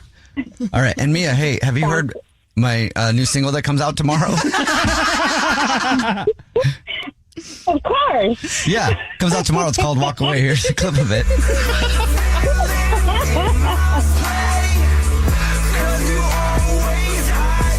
can get the pre-save link for the song that drops tomorrow on my Instagram at Jubal Fresh. There's a pre-save link. You should do that, Maya, before you play. Well, not before you play, after you play. I will definitely do that. We just gave her homework. All right, now on to the game. Are you ready to take on Victoria? I'm ready. Let's go, Victoria. Okay. We're going to send Victoria out of the studio. And while she's doing that, Maya, the game is played like this. You have 30 seconds to answer as many questions as possible. If you don't know one, just say pass. And Victoria has to beat you outright to win, okay? Okay. All right, here we go. Your time starts now. What did the wolf disguise himself as in the story for Little Red Riding Hood? Of Little Red Riding Hood. The grandma. What's the response to "See you later, alligator"? Adios. What food do pandas After eat? wild crocodile. What? Bamboo. Which place is called the happiest place on earth? Disneyland. Whose porridge does Goldilocks eat? The Three Bears. Okay, got that in time. We'll bring Victoria back into the studio. And while she's getting settled, Mia, what's something you would like the world to know about you today? I'm exhausted. I think a lot of people just were like, yeah, me too. I work 24/7, it seems like, and I don't get any sleep. I'm exhausted. What do you do for work? I'm a dental hygienist. Oh, yeah. A lot of And teeth then out there I need also help. DoorDash on the side. You do? Oh, you should combine the two. Wait, what? Yeah. Just drop off the food and be like, hey, I could, while I'm here, I'm going to check I your might as teeth. well brush your teeth. Yeah, exactly. I'll wait for you to finish that food, and then I'll handle that for you. Yeah. It's only There we go. $300. You can stand there and be like, I hope you're going to floss after you eat this. Leave a little note in the bag. Shows up in scrubs. Yep. All right. Victoria's back in studio. Here we go, Victoria. I'm scared. 30 seconds to answer as many questions as possible. If you don't know one, just... What was that? You said you were scared, so I wanted to see how scared you were. Something on there. She did jump pretty high. She jumped. If you don't know one, just say pass, and you have to beat Maya outright to win. Maya, you can tell Victoria when to go.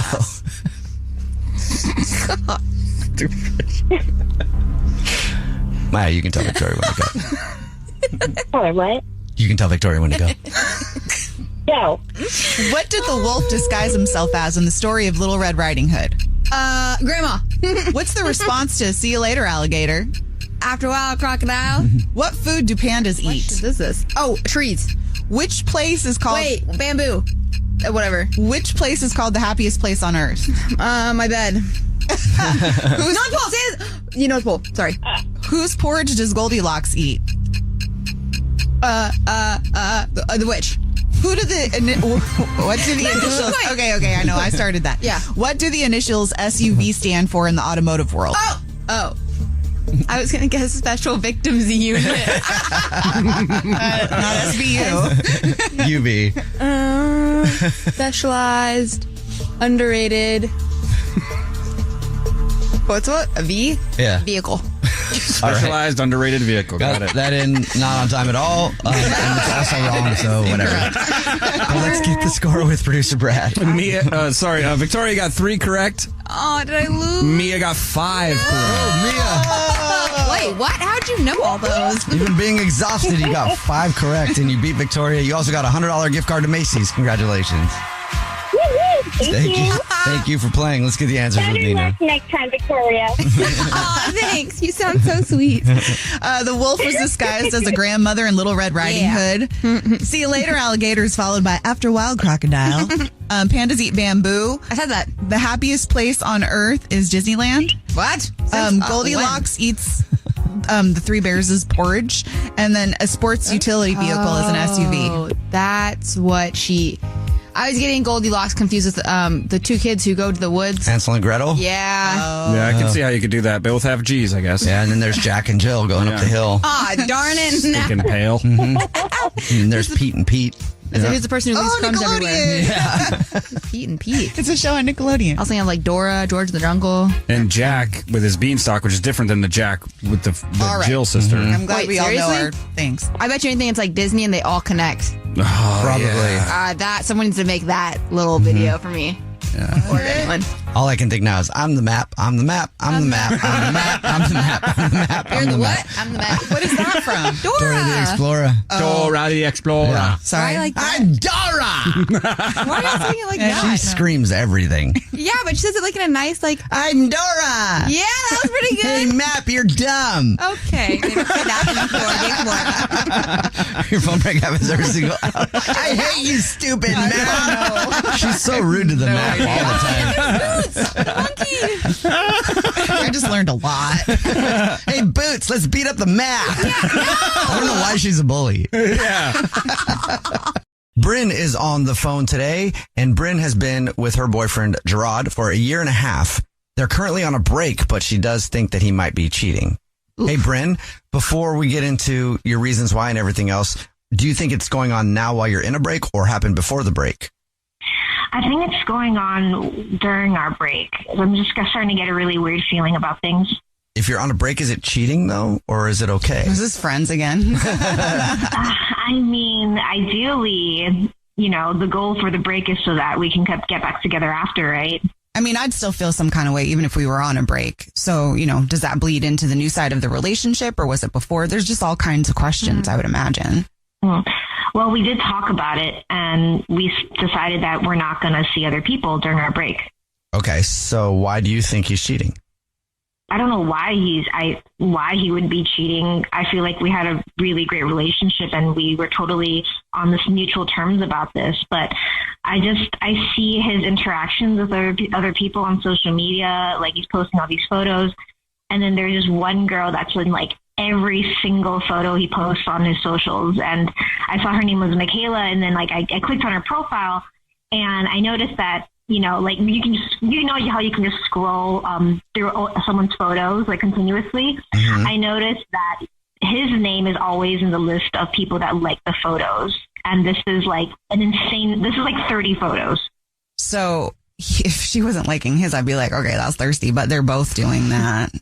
Well, I saw that they follow each other and yeah, like she likes his photos and like they comment and stuff. And I get that they could be friends, but it just like, she's like in all the photos too. So they're like physically together all the time. Oh, she's in the photos? Yeah, she's in the photos with him. Okay. Oh. I guess you didn't ask him about it? Yeah, I asked him about it and he just kept saying no. He just said no, there's nothing going on. Okay, but definitely looks like it and sounds like it, right? Yeah. Yeah. It's not even my man and I'm mad. Yeah, it does. And I want to know if he's lying. So I want to catch him. Okay. Because even if you're on a break, if he was to be offered free flowers like we do, so you already gave us what grocery store he shops at. We call him, pretend to be from the grocery store and offer them free flowers based on the fact that every single month we give one of our rewards card members free flower delivery. Even if you were on a break, right? And there was not this other woman involved, he most likely would send those to you think? I would think so, yeah. Okay. Especially if you're going to work on the relationship. Yeah, right? if you're working on it, you definitely would. Actually, that would be a great time to get free flowers. Right. Okay. Well, we'll play a song, come back. We'll do that, and we'll see if he sends flowers to you or maybe this Michaela girl, okay? Okay. All right, we'll play a song, come back, and get your To Catch a Cheater next.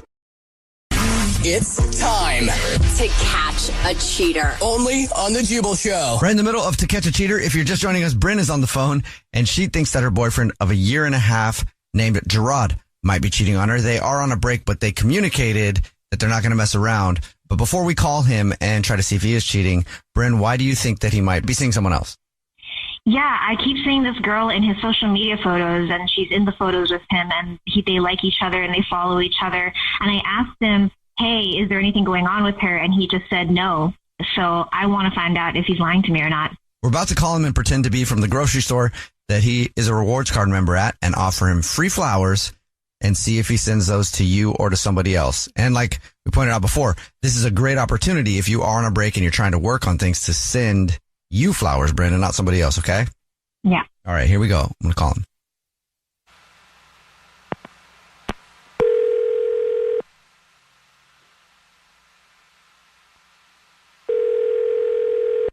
Hello? Hi, may I speak to Gerard, please? This is Gerard. Hi, Gerard. How are you? Please don't hang up. My name is Jordan. I'm calling from and you're a rewards card member with us. And guess what? You're this month's lucky winner. Thanks.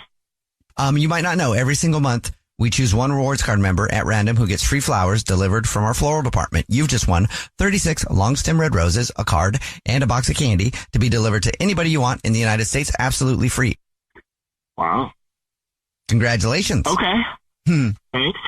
If you know who you want to send them to, it just takes a few minutes over the phone. So I can do it right now if you already have somebody off the top of your head. I know I have someone I can send them. All right, let me know when you're ready. Start with the first and last name of the person. Okay. Michaela. Michaela, got it. Okay. And is there anything you would like to put on the card to Michaela? Yeah. Can you put to Mickey with an IE? Mickey? Yeah. From your mouth. To Mickey from your mouse. Okay. I'm sure that's an insight. So Mickey Mouse, like Mickey Mouse, but you're her mouse and she's your Mickey? Yes. Oh, that's cute. That's cute. You guys should go to Disneyland together or something. That'd be fun. Yeah, we're going to do that pretty soon. Oh, boy. Yeah. Well, that's news to me, for sure. And to Bryn, your girlfriend who's on the phone. What? Bryn? Hi.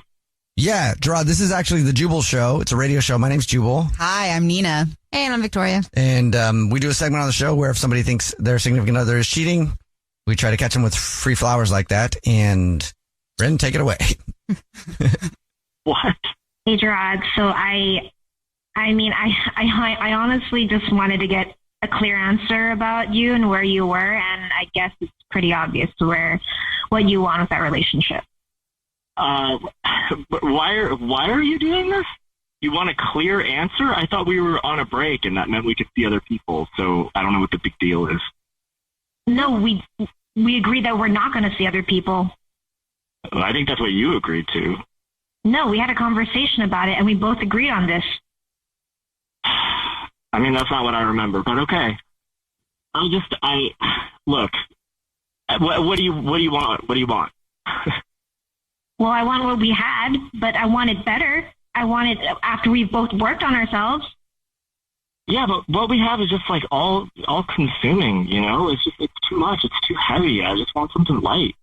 And we don't have that. It's too serious. Too much. So what does Michaela give you that I can't? Levity. She's really sweet, and it's not a huge deal. We're not fighting all the time. We're not arguing about every little thing, like, you know, what to eat or where to spend a Friday. It's really easy, and I don't know what's happening with it, but I don't want to stop seeing her. She's awesome. Well, I think we weren't always like that. I mean, I can have fun, you know, like that's why I wanted the break, so that we can just get to a space where we both can have that again. Yeah, but I mean, if we have to work on that apart from each other, don't you think that's kind of a sign? No, I don't want that. I'm sorry, Bryn. It's not you. I just think Michaela's a better fit for me. I don't know what to say. You okay? Yeah. At least now Gerard was honest with you. Gerard, did you ever plan to tell Bryn that you were kind of feeling this way? I mean, after the break, yeah, sure. I mean, I don't know where it's going, but like, if we came to the end of the break and we spoke, yes, I would tell you, Bryn. How would you know when the break was over? I mean, Bryn's kind of telling you right now she wants to not be on a break. I don't know. I thought there would be some kind of, you know, maybe after 2 or 3 months, there would have been some kind of contact with about saying, you know, okay, I'm done working on myself. Where are we at? Well, I mean, I was hoping we would reach that point together. Yeah, I'm sorry, Bryn. I guess we're not doing that. I wasn't planning on this. This wasn't something that was, you know, my mastermind plan or anything. It just happened. I guess I have nothing more to say. Okay. That makes sense. I mean, there's really not much more to say. I think, Gerard, you've made your decision, right? Yeah. I'm sorry to hurt you, Bryn. It's not, it's just what's better for me. And I know that sucks. I'm sorry. And Bryn, if you think about it, it is also better for you if Gerard knows that, because you can't make someone stay with you if they don't want to. Yeah, that's true. Thank you, Gerard, for your time. Appreciate your honesty. But that also means there's a better fit for you, too. Thanks, guys. Exactly. So you'll find that better fit and let us know how it goes, okay? Good luck. Absolutely. Thank you so much. It's almost time for America's spookiest game show. What? You versus Victoria, Halloween edition. Your chance to take on our very own Victoria Ramirez in a trick-or-treating, goblin-scaring, ghost-loving game of trivia for all the trivia glory. And also, speaking of fall and Halloween, you need to get your house ready. If it's not ready for Halloween by now, I'm sorry. Yeah. But you still can. We got a $100 gift card to Macy's because not only are they here to hook you up for You vs. Victoria, they're also here to help with all of your fall decor needs. Yes. So call us right now if you want to play Victoria. 888-343-1061. 888-343-1061. You can also DM us at The Jubal Show or go to thejubalshow.com if you want to play. And now let's get Victoria's brain all revved up and ready to go. Okay. All right, Victoria? Yep. Give us your scariest howl. Really? At the moon, baby. That was pretty... That sounds like a mating call. That was pretty good. Underwhelming. Yeah. The laugh at the end didn't really seal the scary for me. I'm scary. Actually, you know what? That might be more scary if you heard somebody going like, ow. Yeah. All right. You win. You got that one right. You vs. Victoria is coming up right after this. It's The Jubal Show. Okay, you want a piece of me? Huh? Come on. Oh. Yeah, come on. Is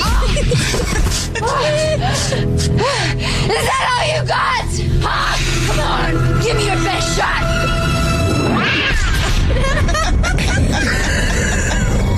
It's time for America's spookiest game show, You vs. Victoria, Halloween edition. Your chance to take on Victoria Ramirez in a game of trivia for a $100 gift card to Macy's. And of course, it is Halloween, so it's all Halloween-themed questions. Yes. Scary. And let's meet today's contestant for You vs. Victoria, Kelsey. What's up, Kelsey? Hi, guys. How's it going? Great. How are you? I am wonderful. Do you have a costume for Halloween? I do. What is it? It's super niche, but I'm going to be Mothman. Mothman? Ooh. How do you dress up like Mothman? Yeah. I ordered a onesie on Amazon. Oh, cute. Cool. A sexy Mothman or just a regular Mothman? Totally regular. Okay. Well, Mothman's already kind of sexy. Obviously. It's kind of just redundant at that point. Have you seen a statue? What's The that? statue that's in Virginia of it? There's a statue of Mothman? Oh, that's so cool. Give it a goog, and you'll really understand. Okay, we'll give that a Give goog. it a goog. In the meantime, A goog. here we go. We're going to send Victoria out of the studio, and while she's leaving, and she may never be heard from again, it's Halloween. She looked at me like, what? You're going to fire me? What? No. You don't get this right. No, I'm just kidding. Kelsey, you have 30 seconds to answer as many questions as possible. If you don't know one, just say pass, and Victoria has to beat you outright to win, okay? Okay, let's do it. All right, here we go. Kelsey, your time starts now. In which country did Halloween originate? Ooh, Sweden. What is the name of the Celtic festival that Halloween is based on? Samhain. Name one of the three Sanderson sisters in Hocus Pocus. Oh, I don't know their names. Are you passing? Yeah, pass. Okay. What is Dracula's official title? Count. He's a count. Count Dracula. Okay, got that in while Victoria's coming back in the studio. Kelsey, what's something you would like the world to know today? I'm a woman truck driver, and that space that I leave in front of my vehicle so that I can stop is for me, not to be cut off. Oh, fair enough. I always thought truck drivers are just like, here's some extra room, you know, because I got to drive for a long time. I'm in no rush. That's not what the space is for. It is totally so it gives myself enough time to stop in the event that traffic in front of me stops. Okay. Oh, that makes sense. That's like a tin can. Yeah, because I always thought the truckers were always like waving at me like, hey, yeah, thanks for getting in the space there that I provided for you. Jubal's going to get smashed. It is weird the wave is only with the one finger. Yeah, and I'm like, either they're singing, they must be singing along in their car because their face is red and their mouth is moving. I want to know what they're listening to. All right, Victoria's back in studio. Here we go, Victoria. 30 seconds to answer as many questions as possible. If you don't know one, just say pass, and you have to beat Kelsey outright to win. Yep. Are you ready? I think so. Kelsey, you can tell Victoria when to go.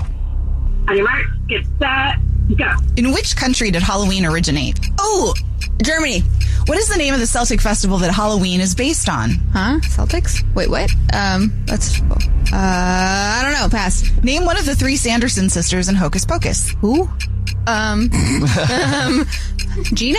What is Dracula's official title? Dad. Which candy was originally called chicken feed? Singers. Which U.S. city hosts the world's largest Halloween parade? Which city in the U.S. you said? Uh-huh. Making sure. Salem. Okay.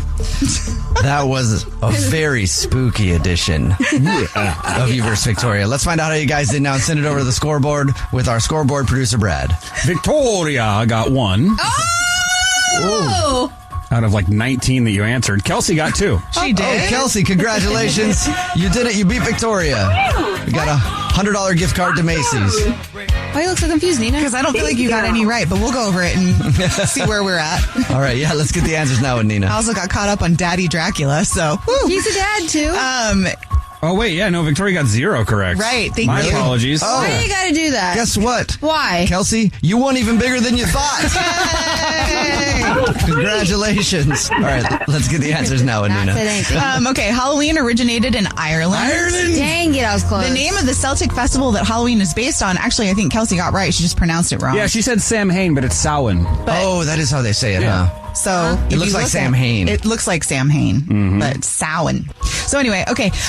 The 3 Sanderson sisters, I can't believe neither of you got this one. I didn't watch Hocus Pocus. Winifred, Sarah, and Mary. I was close. Okay, Sanderson sisters. Hello.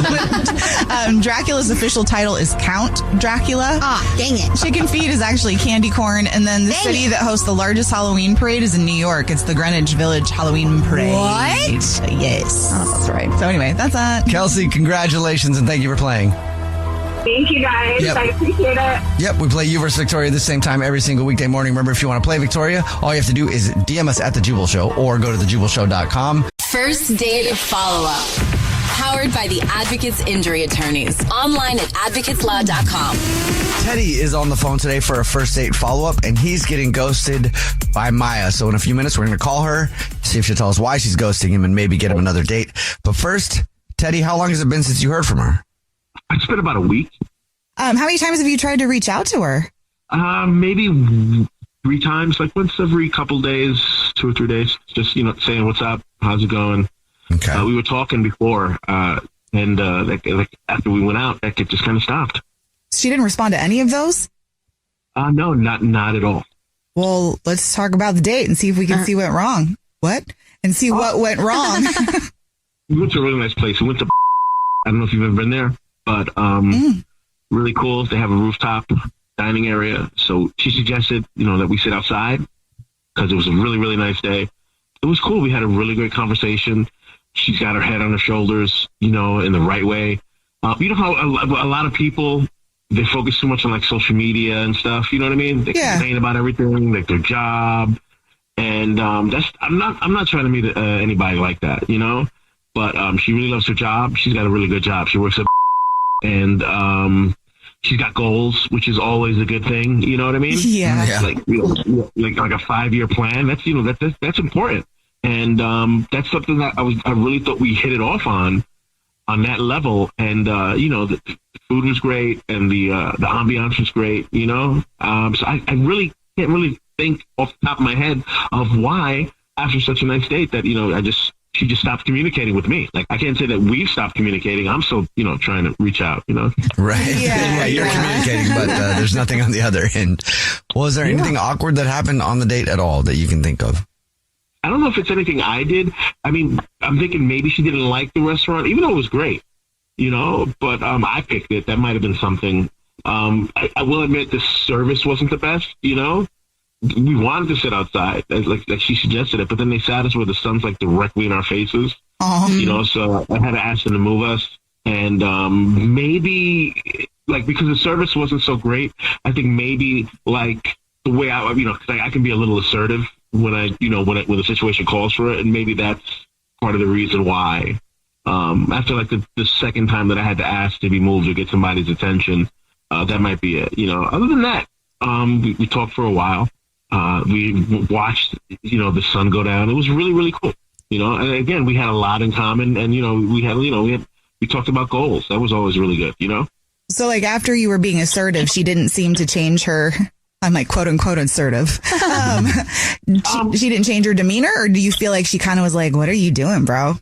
No, I mean, in the moment, I don't remember any disagreement. I'm going to say no. You sound really, really nice, so I'm having a hard time picturing that. Like, What did that sound like?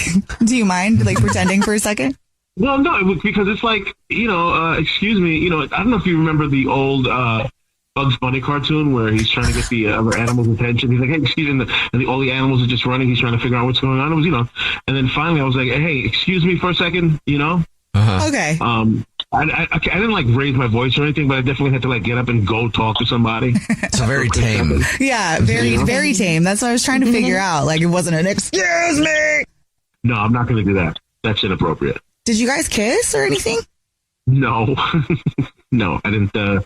Hug? I don't really make any moves in that direction. It was a nice little hug at the end. Okay. Okay. Not like a side hug. No, it wasn't. No, it wasn't like a side hug. It was very brief. Like, oh, thank you very much. A little peck on the cheek. That was it. Well, we'll play a song, come back, and then call her, see if she'll tell us why she's ghosting you, and maybe get you another date. Okay? Okay, great. All right, we'll play a song, come back, and get your first date follow up next. Right in the middle of the first date follow up. If you're just joining us, Teddy is on the phone and he's getting ghosted by Maya. So we're about to call her, see if she'll tell us why she's ghosting him, and maybe get him another date. But first, Teddy, why don't you refresh everybody's memory on your date with Maya? Yeah, no, we met online. We talked for a while. We went on a really nice date for dinner and talked for a while. And I thought everything was going great. And I haven't been able to get in touch with her since. You ready for us to call her? Please, yeah. Okay, here we go.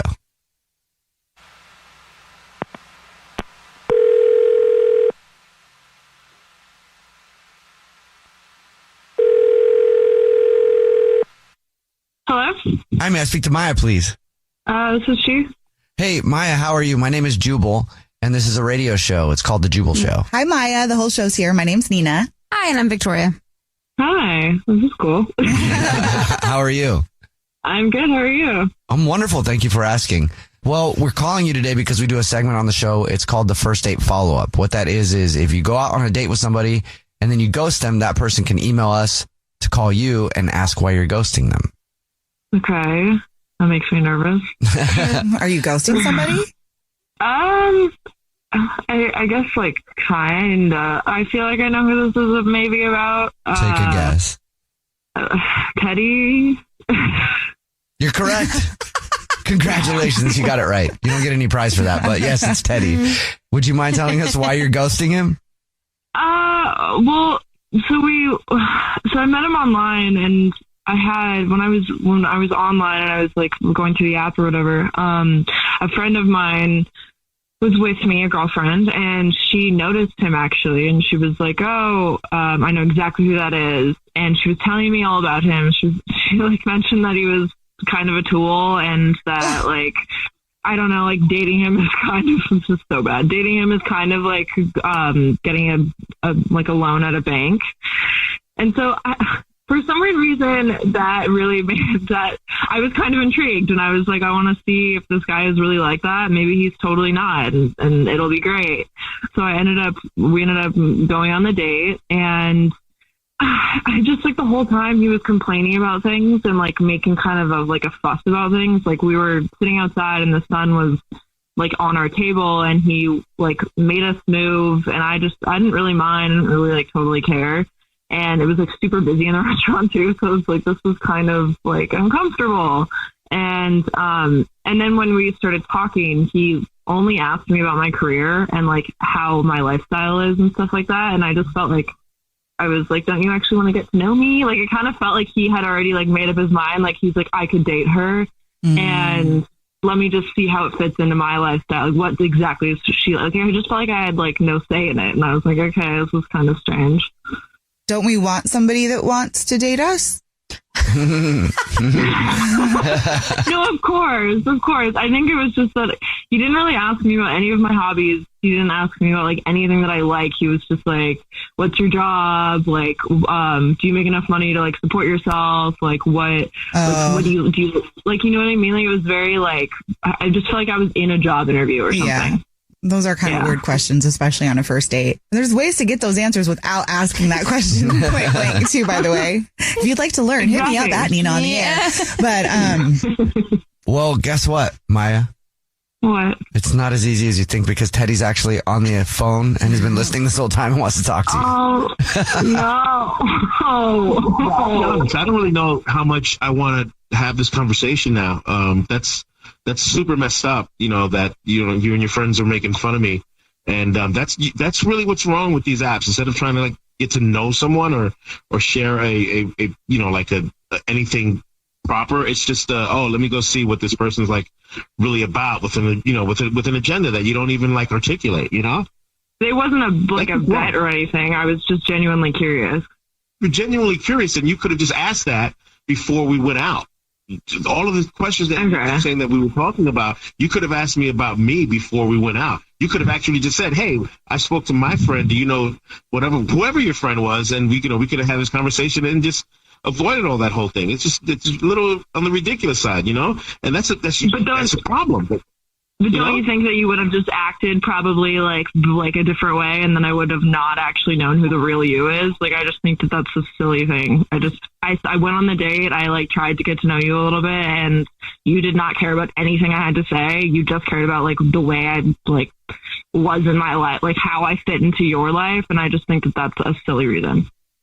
I don't know about other people online. I'm definitely me 24 hours a day, 7 days a week. So if you would have asked me, we could have avoided that. All you had to do was ask me about my experience with your friend. And if I could have remembered your friend, I would have told you exactly what I felt. But when I meet with somebody, when I meet anyone, I'm very straightforward about, what's important to me. And I think that, what we talked about was really cool. And I thought we had a cool vibe. Now I don't know how good the date was, how much of that was you being you, I mean, it was all me. I just expected. I could have actually been a little bit more fun and stuff, but you didn't ask me anything about me as a person. So you got what you asked for. I mean, you asked me. It felt like I was in a job interview. Like, I just don't get it. Well, when you say job interview, if you're gonna, meet someone and you want to know if you're compatible, you would ask questions. And for me, I'm a person who does a lot of. I'm very serious about work and goals and meeting my goals. So I just wanted to make sure that I was, on the same page with somebody who had, goals. I mean, do you even have any type of goals, or was that all just stuff that you were saying? Of course, I have goals. It's like a silly thing to say. You know what? I just expected you to give a little bit more of a crap about like who I am as a person, and all of those other things that you're asking of me would have came naturally. They would have come out. You could have like just been a little bit more like, I don't know, like suave about it or something, because it did not go well. But tell me one thing that I said about myself on the date. Tell me, because if it was good, then you should know this, right? Yeah, but that's not the point that I'm trying to make. All right. Well, now, Hey, Maya, would you like another date with Teddy? We'll pay for it. No, thank you. I'm sorry. I don't want to go out with you again. I get it. Just have fun on your apps. Maybe you can meet somebody that you're not going to be playing games with from the beginning. Okay, Teddy. Well, you have fun playing games with yourself. Jubal's first date follow-up.